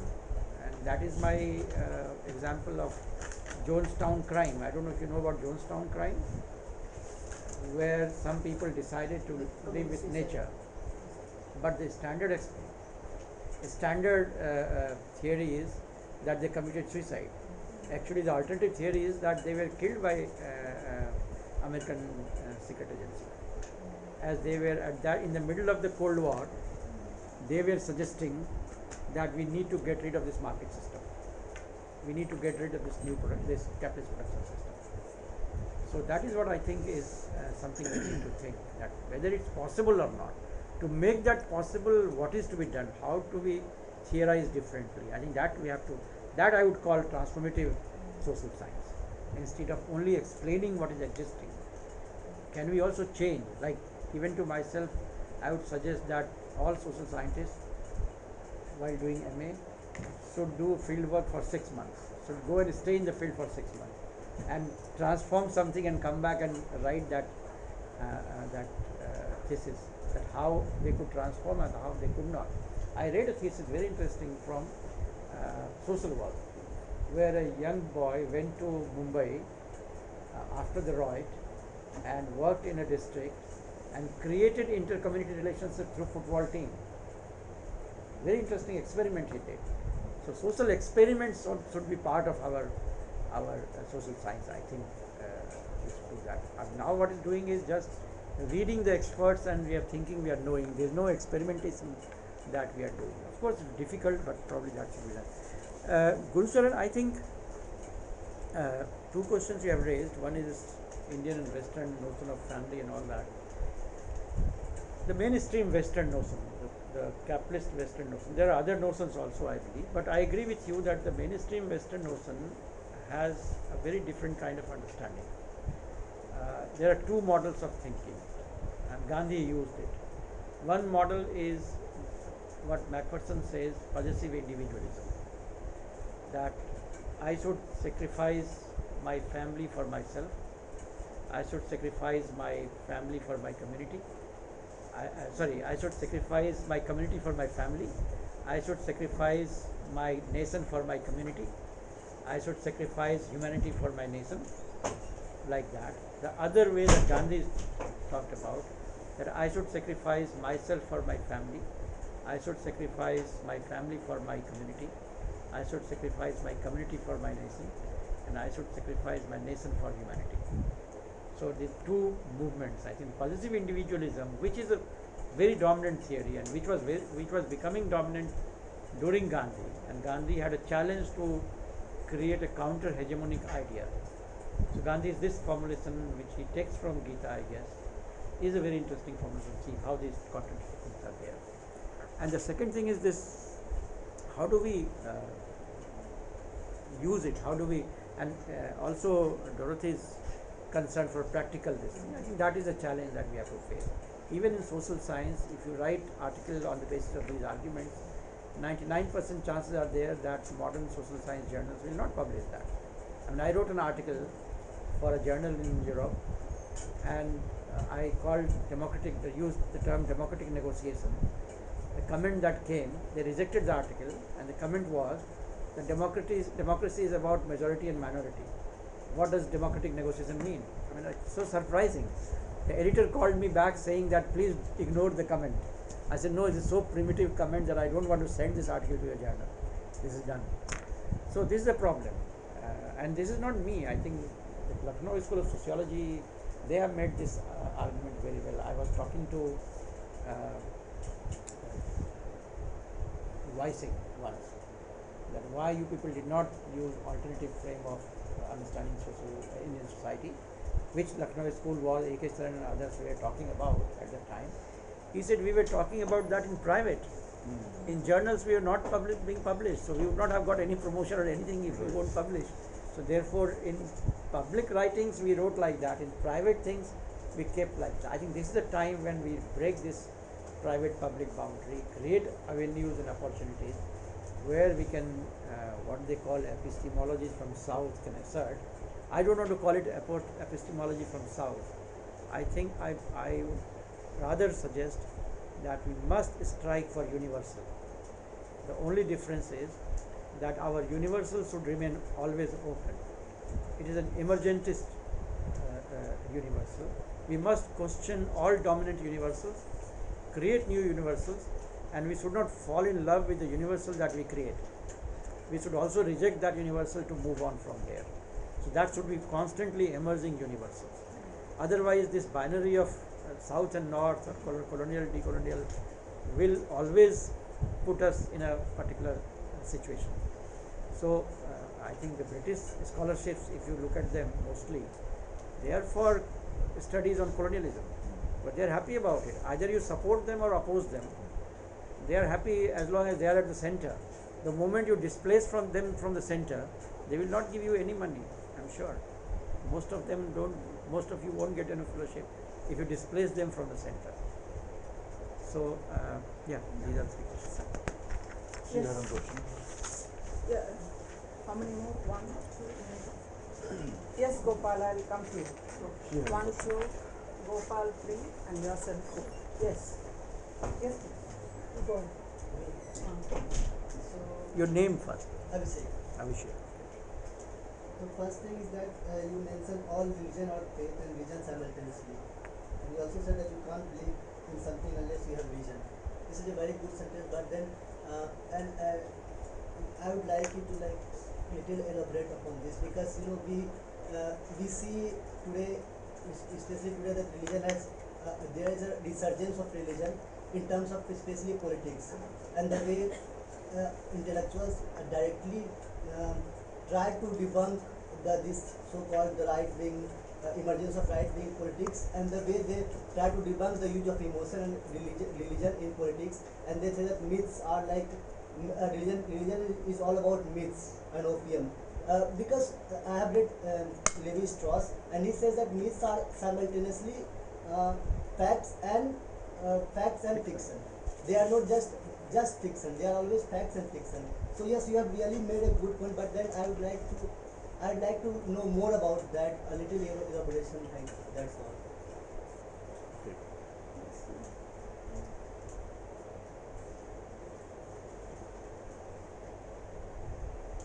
So, it seems that we are trying to move away Your from name, please. Rishu. Rishu. It seems that we are trying to move away from dualism, but as soon as we talk about human nature, it seems that we again fall in the trap of dualism. So, I'm really interested in how the body plays out in our understanding of the human nature. And secondly, are there non-discursive ways of understanding the human?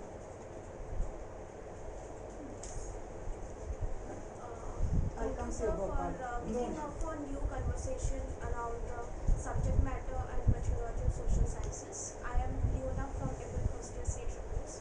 So initially you proposed a Hindu social science. So as we know, the Indian society is quite diverse and there is rich philosophical traditions, and as such Hinduism is also not a pan-Indian phenomenon as framed in the Orientalist imaginations. So I want to ask you, what would be the subject matter of this Hindu social science? Like, will you be accommodating all the diverse elements of the philosophical traditions that exist in India within this one size fits all approach, or you will be only basing on the dominant Hindu Brahminical scriptures or philosophical traditions to define the subject matter of the new discipline that you are proposing? Also, I would like to Sorry, add just a clarification. One second. Ankita, I would request you to leave the room. This is only, I think there's some order about your being present here.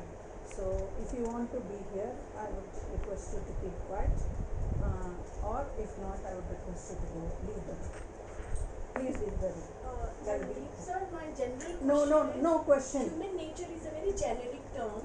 So, when we please. talk about in this abstract, human nature has taken a very central You don't need position. to answer You the can file a question. complaint saying that you posed a question in an open book discussion or a colloquium. Okay. No. So human nature is a very generic term.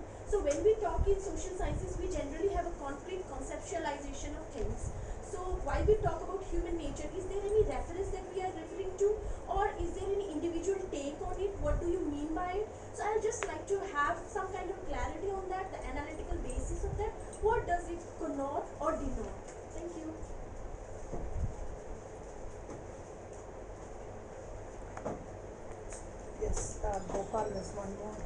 question, or you would like to? I think let me answer, then I'll come to Gopal. Gopal will have big questions. Sir, How do you, I have Gopal? a easy question. So After you can this, answer after it, this. then I will ask. After this. So Abhishek, I think this is a very good question. And since I've worked on religion and resurgence of religion and explaining the resurgence of religion, I have so many things to say. But in short, I would say that debunking religion is a mistake that left has also committed, and modern liberal intellectuals also have committed. Most of them are now suggesting that this was a mistake, including Professor Robila Thapar. I think I read somewhere saying that probably we could not understand religion very well that time. So this is something that we need to understand religion, what it is. And I think I have a full argument about how do people explain resurgence. Some theories, like modernist theories, would explain resurgence of religion in terms of extrinsic factor, that there is a crisis in economy, therefore resurgence of religion, or there is a kind of state intervention, therefore resurgence of religion, and all that. And the postmodernist philosophers, they explain resurgence in terms of intrinsic factor, that there is something in religion that people fall back to religion in crisis. I think that there is need to have a model where we see the intrinsic and extrinsic factor both. What is there in religion, what questions religion address, which others can't address, and therefore people fall back to religion in times of crisis. I have so many anecdotes to share about it, but I would restrain myself from doing that. But we can talk about it a little more whenever you feel like. I do not think the right wing is a consequence of communalism is a consequence of rise of right wing. I think right wing is a consequence of rise of communalism. There is a problem going on in society. There is something happening to our society, and I'm thankful to Manoj Jha, the Rajya Sabha MP, when he was a professor. We had long discussion on this, and he made this point for the first time long back in 2009. He said, see, something is happening to your society which we are not capturing, and then the consequence, when it comes, you start analyzing the consequence only. I have written an article on decline of republican democracy and rise of authoritarian state, techno-authoritarian state in India, where I am analyzing 3 novels, one in 80s, 90s and 2000s, how the literature was capturing this change in society, which culminated today in something what we are calling, whatever we call it. So I think there is a problem there. The moment you treat religion in that way, you fail to understand a lot of social dynamics. This is first thing. Second thing is that there are 3 kinds of resurgence. One is what we call identity politics of religion. This is not religion per se, this is identity politics based on religion. Most of the people involved in this identity politics are not religious actually in their personal life. Jinnah was most unreligious in his personal life. Savarkar was most unreligious in his personal life. So most of them use religion, thanks to Machiavelli, who said that religion could be used. And so in politics they are using religion. Or sometimes the state uses identity politics to divide. So you will see when state is being global, or we are adopting globalization, simultaneously we are opening a Ram Janmabhoomi's law, simultaneously we are allowing this conflict to emerge. So state also had a role to play in that, how the state will divide. In fact, my another article on is capitalism facing a philosophical crisis. I want to argue there that when capitalism faces a philosophical crisis, 2 things will happen. The state will become more coercive, and there will be solid identity politics. People will start fighting among each other. So capitalism needs that. So therefore there is a possibility of that kind. Other kind of religious movement is a new religious movement. All these Babas you are seeing, one after the other is coming. What is happening? I am unable to explain what happened in Patna. This young Baba who doesn't even talk sense most of the time, but the way he was, and I kept calling my comrades and friends there, what is this phenomena? Explain to me. They have no explanation. I think we don't understand that properly. What is that these people can touch in human beings. All these Ravi Shankars and everybody, I know political scientists, very famous political scientists are leftists, going to Ravi Shankar's ashram for Sudarshan Kriya. So what is there? What is that we are looking for? Similarly, the third kind of movement is very interesting. That is the liberation theology kind of movement, where the radicalism is merging with religious philosophy, and then there is a kind of struggle for liberation going on. Nicaragua and Latin American countries one, but also in different parts of Indian subcontinent you will find these kind of things are emerging. So this is a very complex and interesting area to think of.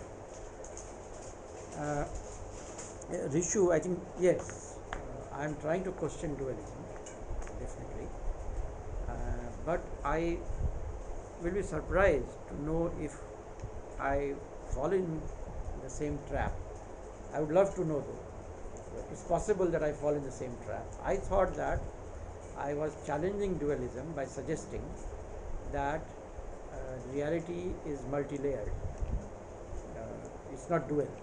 So consciousness and my body are not two different things, part of the same reality.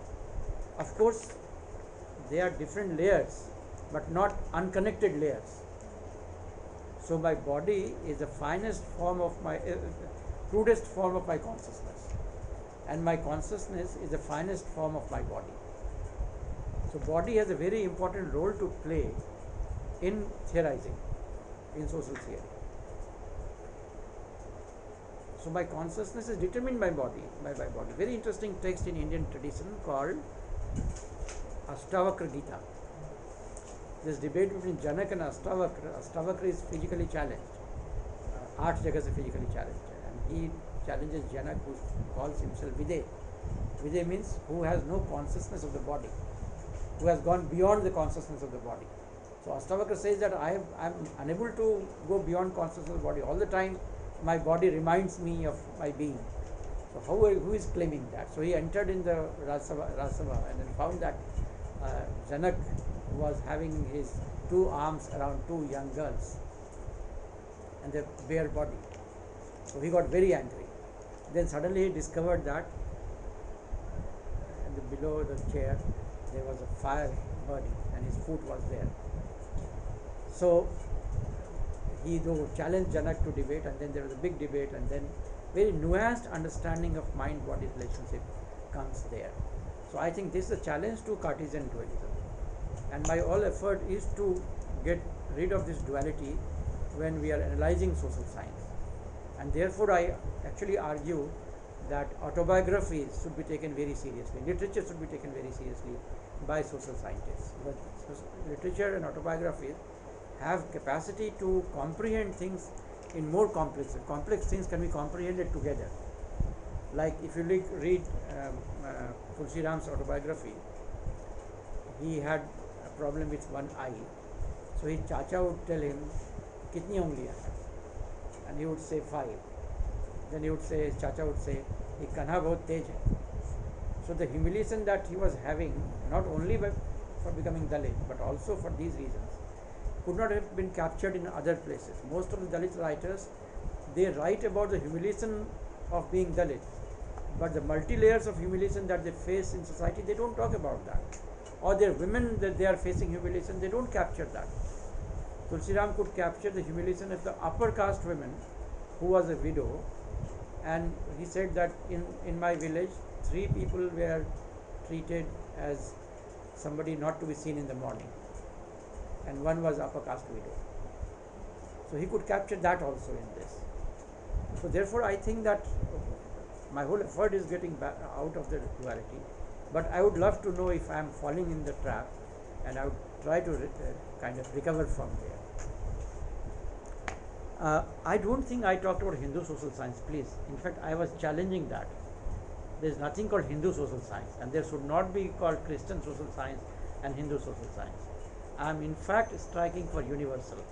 I am only suggesting that all these traditions, call it Hindu, call it Indian, call it Western, call it Christian, call it Jain, call it whatever, I think all of them have number of resources for theorizing society, and we need to appropriate things from there to build a new theory. For instance, Jainism has a very, very powerful theory of Anekantvad, which emerged in a very specific social context in Vaishali, 6th century BC, when there was big struggle going on. Imagine Buddha, Mahavir, Jain, materialist case, Ajit case, Kambal, all of them were staying together and they were influencing states at that time.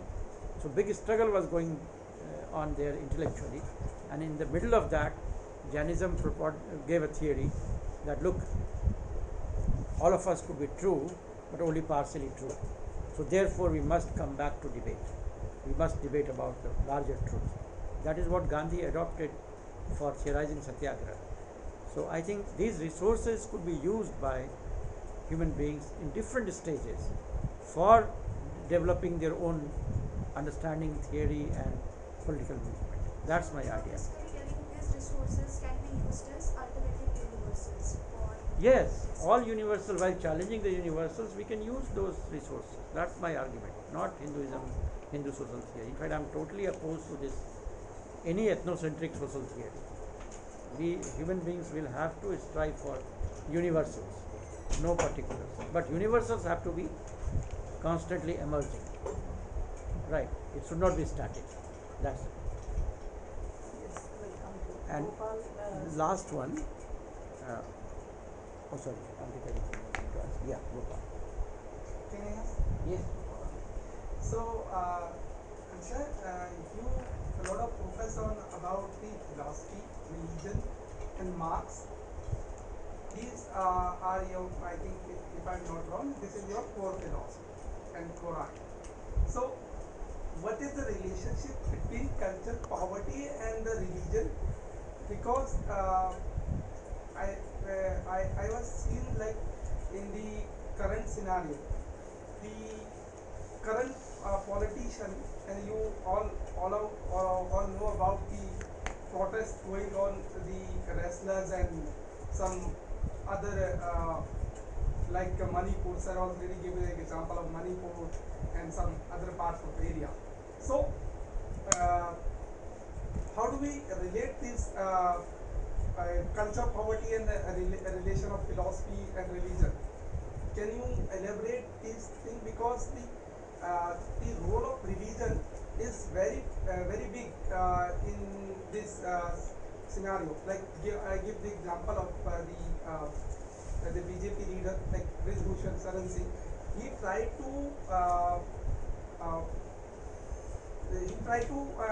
organize a rally held on Ayodhya, but it's very good to it is not organized. But some of the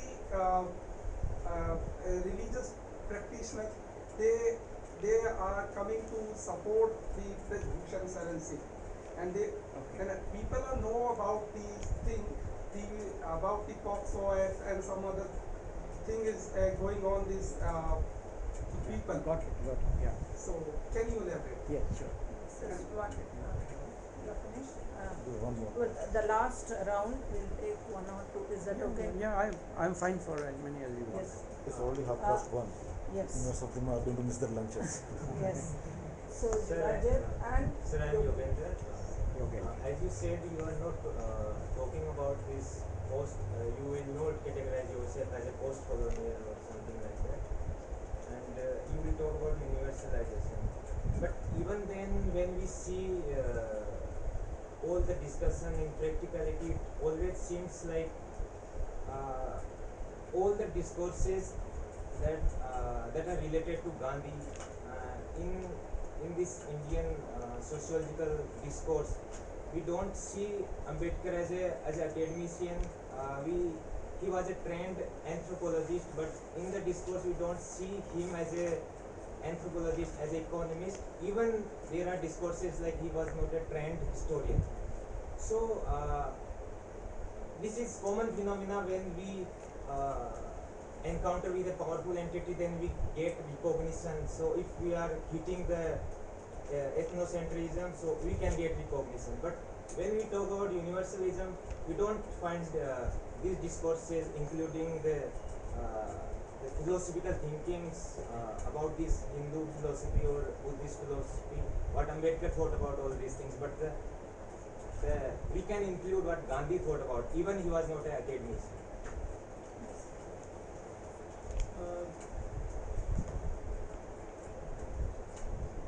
Please. So I get the privilege of the Your last name. question. Name. My name is Judhaji. So I have the way you delivered your entire address was a beautiful confluence of both Western as well as certainly Indian tradition, certainly Western. There was a confluence in which Marx was addressing certain questions of art. There were some questions of Weber was Freud was addressing some questions of Marx. Same time we can think like that. Now my only fear is that when I go to the field, let's say since I'm in my fieldwork stage of my field, when I go to the field, there are these concepts, these multi-layers of concepts that appeal to me. Art can appeal to me more than class consciousness. Similarly, most cannot appeal to me as much as beyond the pleasure principle of Thanatos, death things. Now, when I put in two categories or two concepts which have emerged, like you said, in spatially and temporally different spaces, which have had their own spatial and temporally distinct experiences, how do I bring them together? Like you said, this last thing, I think, in answer to Ishu's question, that the multi-layer of the self, of human nature. But you said that it is not parallel to each other, there are points of connection. So how do I essentially then navigate between a Marxist theory of the alienated self in dialogue with a theory of Purusharth or Vikar, for that matter? At least what I've understood, Marx and relatively I know better. Similarly, now one last thing is that Macaulay, the amount of importance given to Macaulay is honestly overdue, because Macaulay's minute was not really as influential as the Woods Dispatch was. It was almost, the Delhi College is the greatest example, what do we declare as form as a one, right? So now, my work is on education. Right? So in the Grundrisse, Marx talks about religion as a reflex, the idea of reflex. But he also adds to that, within the idea of reflex, that it's not mimetic. It's a reflex which is improvised, a reflex which is mediated through social relations. Right? So in that way, how do I understand through these confluences, through these convergences, a notion of education which is going to address the future or address my present or education without being mimetic, without being forcefully reproductive of systems which have already been introduced? These are the two questions that I have. I have some questions. Would you like to? Yeah, sure. Shall I ask them, or I would can like to answer three- these questions, three and of then them we can- I'll communicate. So Gopal, if I understand your question correctly, then you are asking about how does religion culture play this kind of role in politics, where we apparently know about the kind of injustice happening, but yet we are supporting the person who is performing that. Is that what you are asking, right? So my argument is that, very interestingly, there are two things. One, that whether this is very clear or not, that justice stands with whom. I think in this case particularly, I've been trying to follow that. I have all sympathy with the Pahlwans, but I'm not sure what exactly happened. Nobody is telling me exactly what kind of injustice is happening there, whether it's institutional injustice, personal injustice. So it's not that it might not be. No, sir, you are going the wrong way. Okay. This question is how religion connected to the culture of poverty. Culture of poverty, right? Yeah. Example you given in Manipur or some other places, there is violence going on. If violence going on, how they shape your culture, religion, or something else? Question is that. Okay. I would like to suspend this question for some time. Let me think about it. Okay. I think I need to think about it a little more, right? Thank you. We can always talk. Yeah. Okay, yes, coffee shop, I know. Yes. Yogendra, I think, has he been left? Is here? No, I think, as I said in the beginning itself, that Gandhi, Ambedkar and Marx are my prasthan trayi. And it doesn't matter whether one was lawyer, one was economist, formally trained. What really matters for me that they were philosophers of liberation. They were actually trying to pursue, mobilize people for liberation, and in that process they were generating new theories.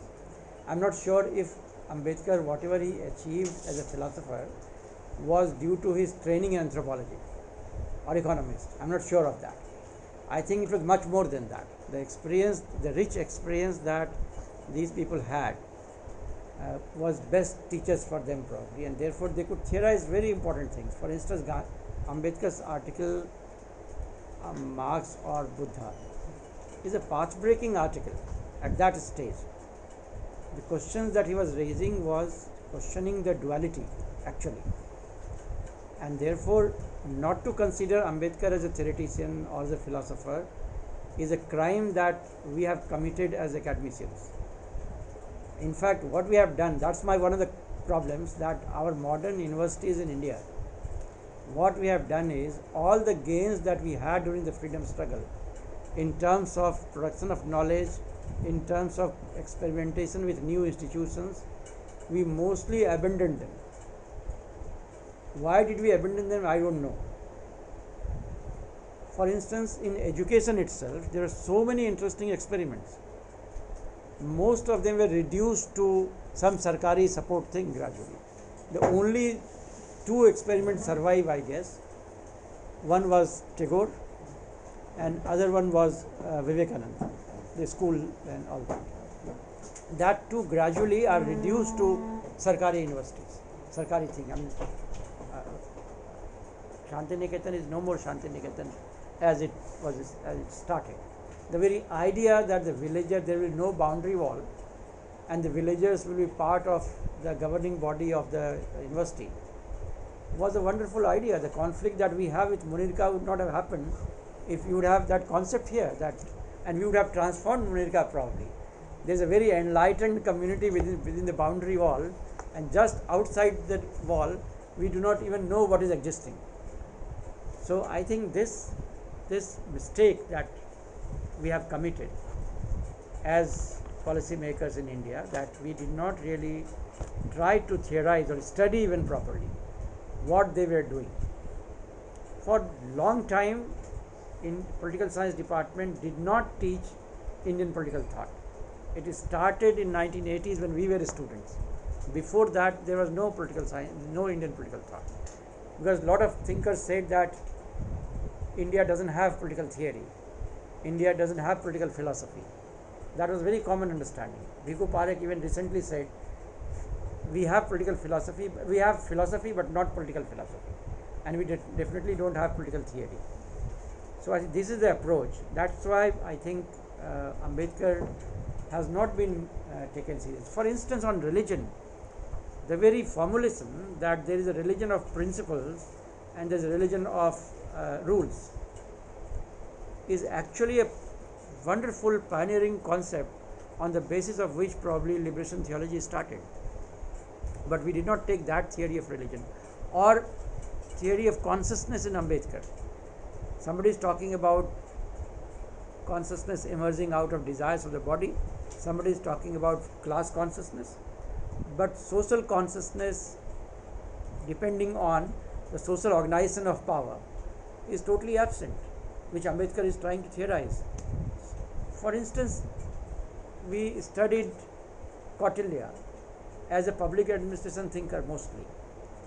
Now tell me one thing, if your society had a powerful state, can there be a powerful state without a theory of state? Can there be a theory of state without a theory of power? Just not possible. I don't understand why we did not try to look for these traditions.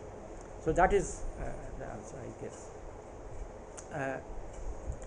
How do we operationalize that? I'm not sure of this as yet. I'm also struggling for this. For instance, I have taken up two projects, not funded, non-funded projects. Nobody funds for these kind of projects.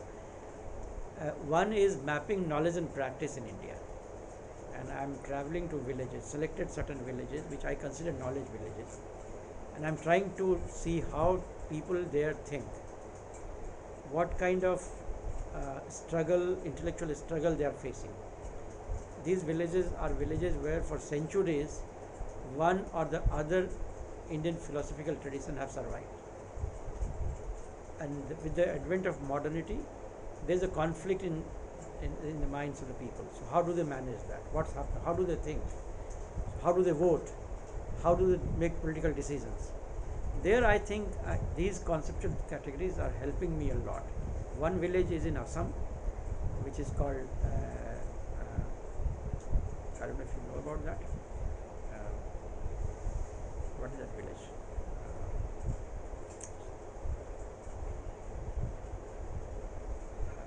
Mayong.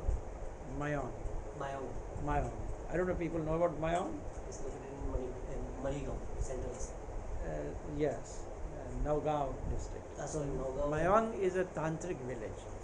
Since 9th century, Tantrism was at the apex in this village.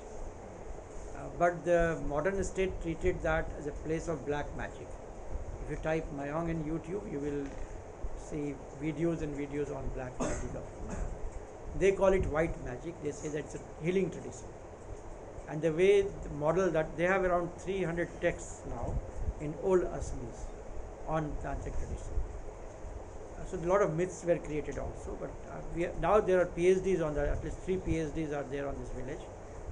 One from Michigan, one from Chicago, and one I've not accessed that. But there are many works going on in this village. Similarly, there is another village in Bihar called Sarsapahi, which is a Nyaya village. So 1,000 years of tradition there of Nyaya philosophy, and they have written many texts there.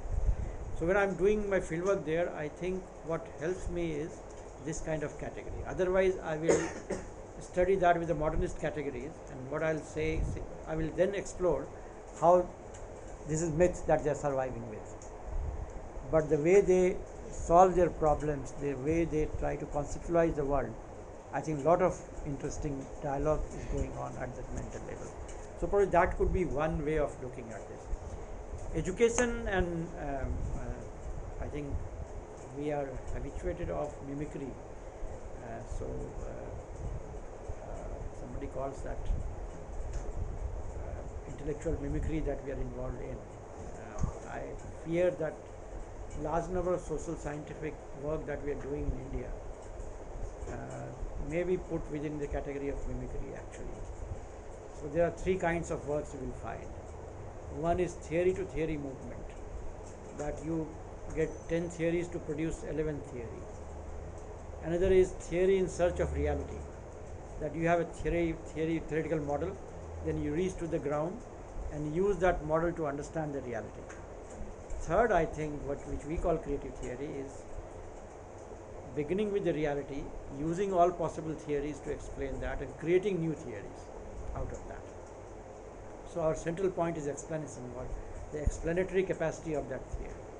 So I think this is where you have to really work, and then the slogan that I give to my students is dare to think.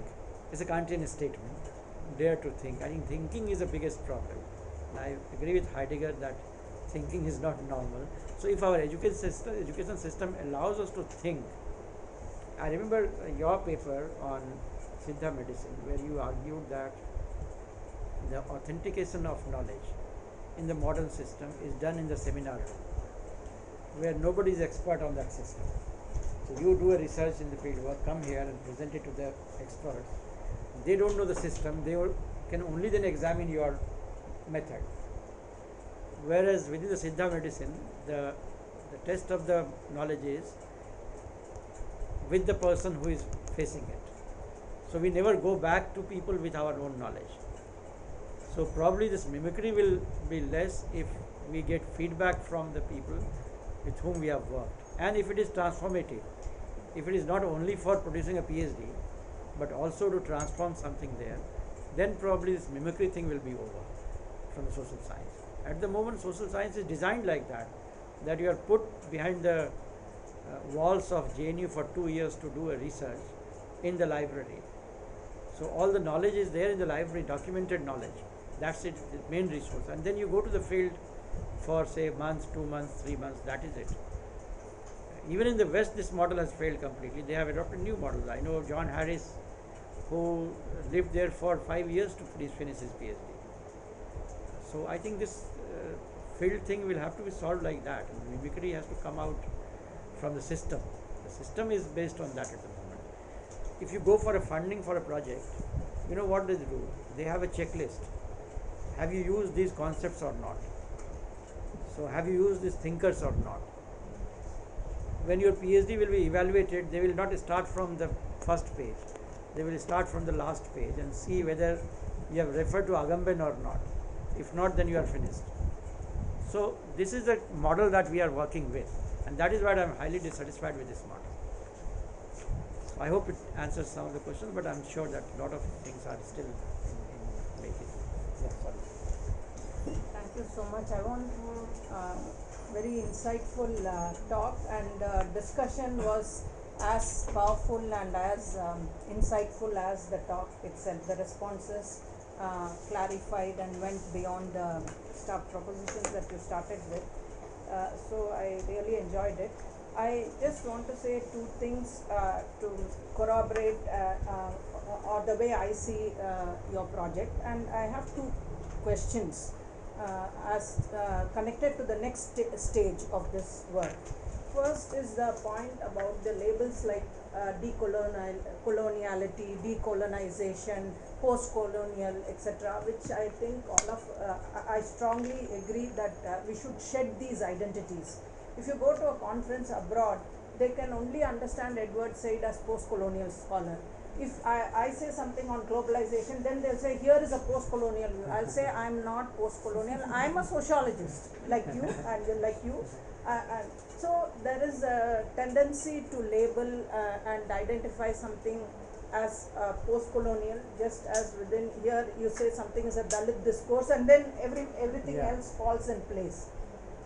So that we are trying to break from this kind of labeling and talking about universal categories is something I strongly support. Second, where I see the importance of what you said as Poorva Paksha of the assumptions about human nature, it's important because as someone working on traditional knowledges and their transformation, traditional medicine, the terminologies that I constantly encounter are hybridization, creolization. So all these terms are when you do both, we are trying to compare or draw from tradition and then live in a state of modern. Our life worlds are much more complex than life worlds anywhere else in the world. We are living always with 2-3 ways of thinking, 2-3 languages. Yogendra Singh himself said 60% of Indians are trilingual and 80% are bilingual. So we are thinking in 2 languages. I mean, no theory will be able to capture the complexity of our lives today. So the generic terms are hybridization, creolization.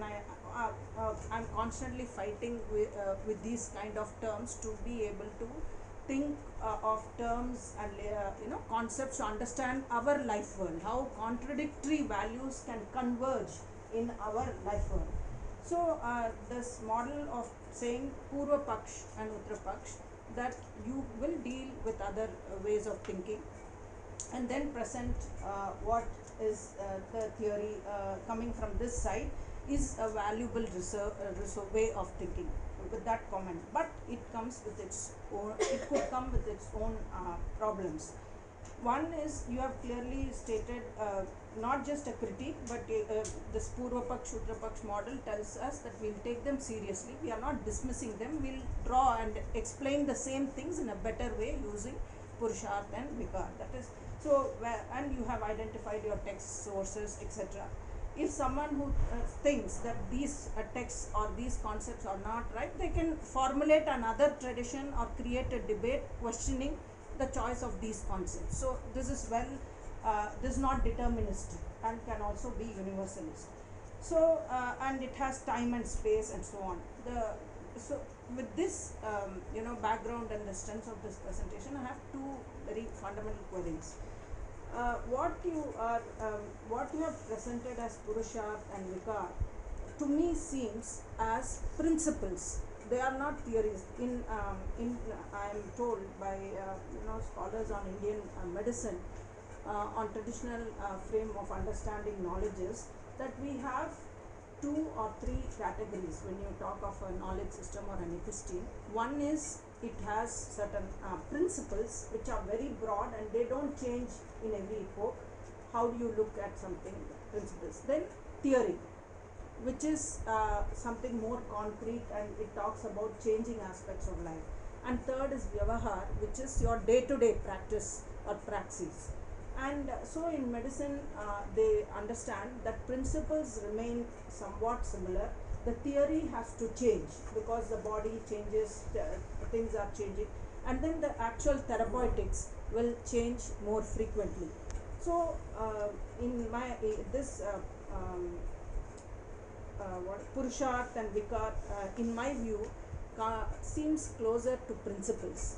And some of the questions raised will then ask from these principles, can you have many theories, many themes, and many disciplines?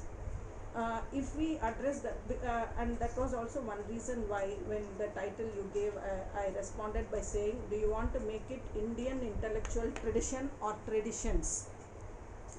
So I was wondering why the singular term in your title. For also connecting to a question on the body, is that within the if you understand the body within Indian traditions, medicine has a theory, Kam Sutra has a theory, Natya Shastra has a theory of body and mind. You have Dharma Shastra, which has a different theory of the body and mind. If you go to martial arts, Kalarippai and other forms they have a very different understanding of the body and as Sukshma, Sarir and subtle and all that. So they are practical,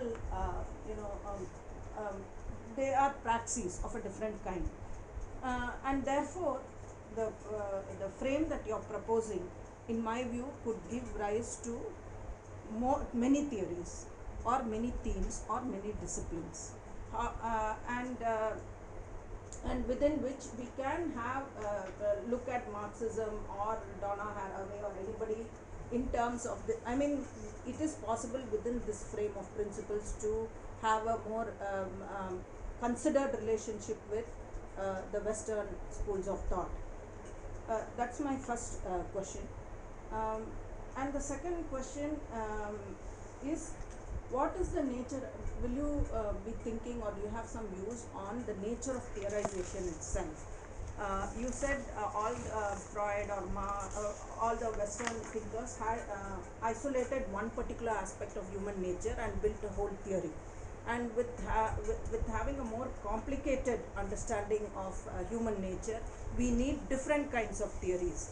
But the nature of theorization will itself change, because such theories could be possible because they made such singular assumptions. If you see those disciplines that are most advanced today, economics or physics or all this, that is because they make certain assumptions, never look back at them, and then develop their knowledge. Now, part of the reason why social sciences are lowest in the hierarchy is because we have not zeroed in on our assumptions of human nature. We continue to debate them through paradigms. So, theorization in social sciences itself, will it be subject to question?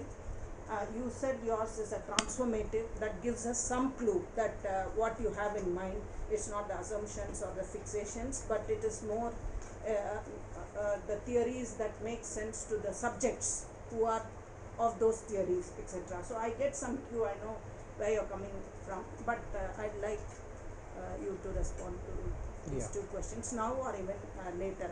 These are the concerns. I think I can give brief response, then you can keep discussing. Yes. Thank you so much. I think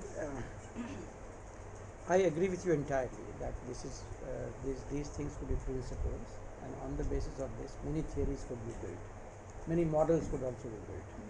So they are basically principles. As I said, niti. They are basically niti, the fundamental thing, like particles. If you talk in terms of physics, particle physics. So from there you can develop. So you can develop a model of society which can have a different kind of balance of personhood, depending on what kind of thing you want to model. Suppose you want to model a society which has to produce a lot of abstract philosophies, then you will have to model it very differently compared to you want to model a society where a lot of wealth is being produced. So, or you want to have a mix of the two, then you have to think how to go about it. So this is like Marxism. I think there are many kinds of societies could be produced on the basis of Marxism. So absolutely right, and I think there are three things. I use three different categories. One is the actual, the real, and the philosophical. So real is the realm of theorizing, actual is the vyavhar, what you call vyavhar, and then the philosophical is where very abstract negotiations takes place. And that takes me to your question that you raised there also,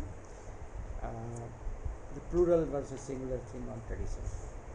I'm still working on this, but my argument is that, and I'm taking it from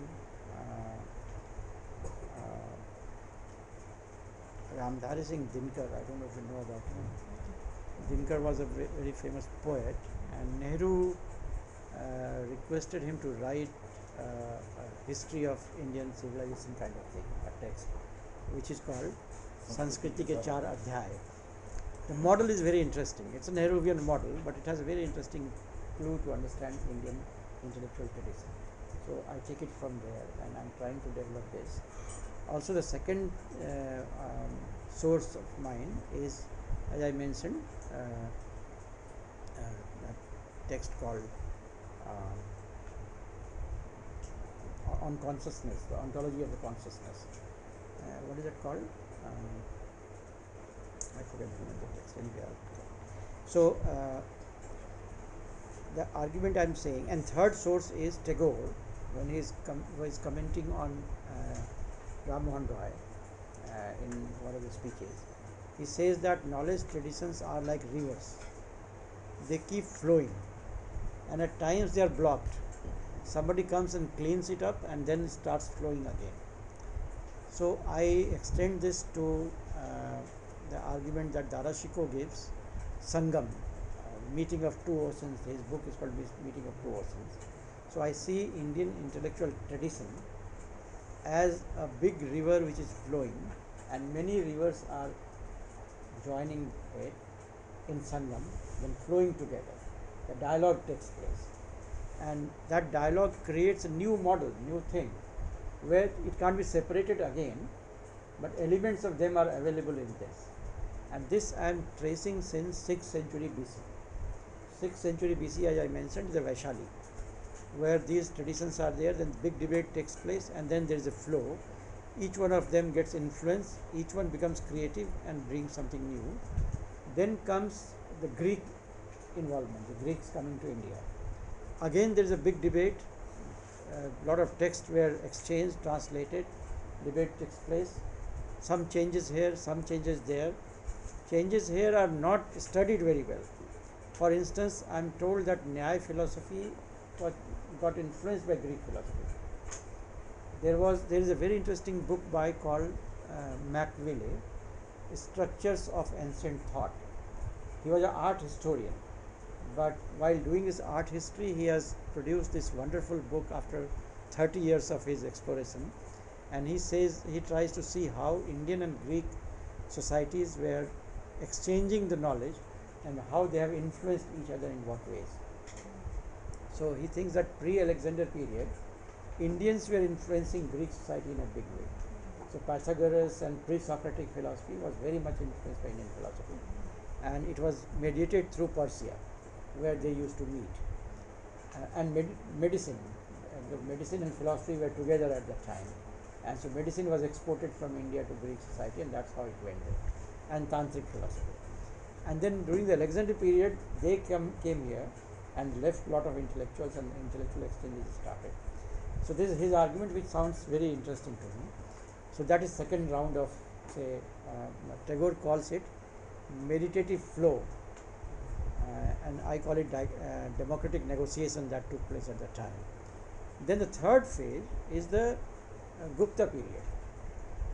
So many people say that there was a big struggle between Buddhism and Hinduism, and Brahmanism or Hinduism, whatever.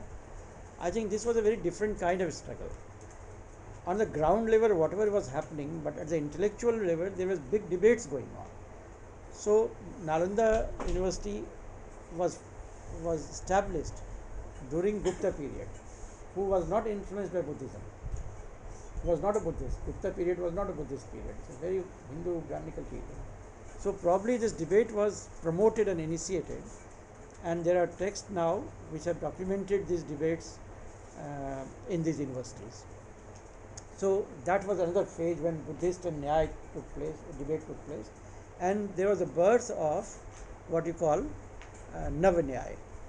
The Navanyayics migrated from Mithila to Bengal, Navagaon district, from where all these people come. Kaviraj and Amartya Sen and all of them are from there, Navadvip area. So that was another time of meditative flow and kind of Sangam. Third Sangam, and now I am trying to explore that, was during the Mughal period. Before Mughal period, the Hindu tradition and the Islamic tradition was having a lot of debate, again through Persia and Iran. Buddhism and Islam together produced what is called Sufism. That happened before the advent of Islam as a ruling class ideology in India. The moment that came with the ruling class or the warriors, then this exchange stopped. It became one way. The ruling class is studying Indian system. So a lot of Sanskrit texts have been translated in Persian, but Persian texts are not translated in Sanskrit. So there was some closure that happened at that time. The closure which started opening during Akbar's regime, and by Dara Shikoh and Zebu Nisha. Zebu Nisha was Aurangzeb's daughter, who was a great Sufi thinker, was prisoned for 20 years almost. So that time it was opening, and then the dialogue started. And as I said, Dara Shikoh wrote a text called Meeting of Two Oceans, Samudra Sangam, and he translated things in Persian, then got translated in Latin and all that. But that stopped with the killing of Dara Shikoh. And under the Aurangzeb's regime, it was very anti-dialogue, absolutely anti-dialogue. Because by then probably there was a lot of dialogue going on at the grassroots level also due to Sufism. And Aurangzeb had this problem of identity, that probably this will merge the Islamic identity in Hindu identity, or this negotiation he did not like somehow. So he stopped this process. People were punished for translating, people were punished for doing this kind of dialogue. And then I think by the time it was opening up, the Britishers came. And then Britishers started seeing this as two opposite culture and whatever happened. And then there was a dialogue between Britishers and European knowledge tradition and Indian knowledge tradition, which did not happen under a democratic condition. Before that, things were happening at two levels. Feudal state was not so penetrative, but this state was very penetrative. It wanted to transform the way we were thinking. So it actually entered into every domain. So that negotiation produced the kind of knowledge we have, but that was very creative time also. And by the time we reached to freedom struggle, I think the dialogue really happened then. So between European, Islamic and Indian traditions, the dialogue that Gandhi did and many more people did, that was very creative, which we have not accessed as social scientists. Those texts we have not really tried to approach. This moment I think is a very creative moment. Once again communities have, or these knowledge communities have realized that we can't exist separately. So there's a struggle going on for identity at one level, but at another level I think there's a dialogue going on also. So if that is true, then I would treat that as one Indian intellectual tradition within which there are intra-tradition dialogues. So there are many traditions there, but they are in dialogue. Like Irfan is working on Kashmir. Kashmir is a site of beautiful dialogue between these two traditions. And he is working on knowledge traditions in Kashmir and inter-community relations. So I think this is the reason why I would like to call it Indian intellectual tradition. They are in dialogue among themselves, not that they are existing separately. The moment we say traditions, then the notion is come that there are many traditions separately existing. Since they are part of that Sangam tradition. So there is a meeting kind of thing going on. Therefore, I would like to do it. Maybe I'm wrong at the moment. We'll talk about Not it. convincing, but Debate is a method, but their assumptions could have been different. It's or their understanding of the world. But we'll talk about Yeah. it. This is good to start with. We can talk about Yeah. it. They already have missed their lunches. yeah, sorry for this. But it's Extremely sorry so for this. good to know they are sitting through this Yes. whole No, lunch does not discussion. matter. This is Thank you. food Lunch for does not thought. That's a treat to me. This is JNU. Yes, thank you very much. And I don't have enough money to offer lunch to everybody. Oh, But We'll go ask the person to provide some money to buy some lunches for them. thank you. All right, this brings to an Thank you end very of much. this colloquium. Thank you very much. Thank you. We really had a wonderful. Thank you very much. Thank you everyone for your Thank you questions very and much. interaction. Brilliant Very questions. I will interesting. remember them. Yes.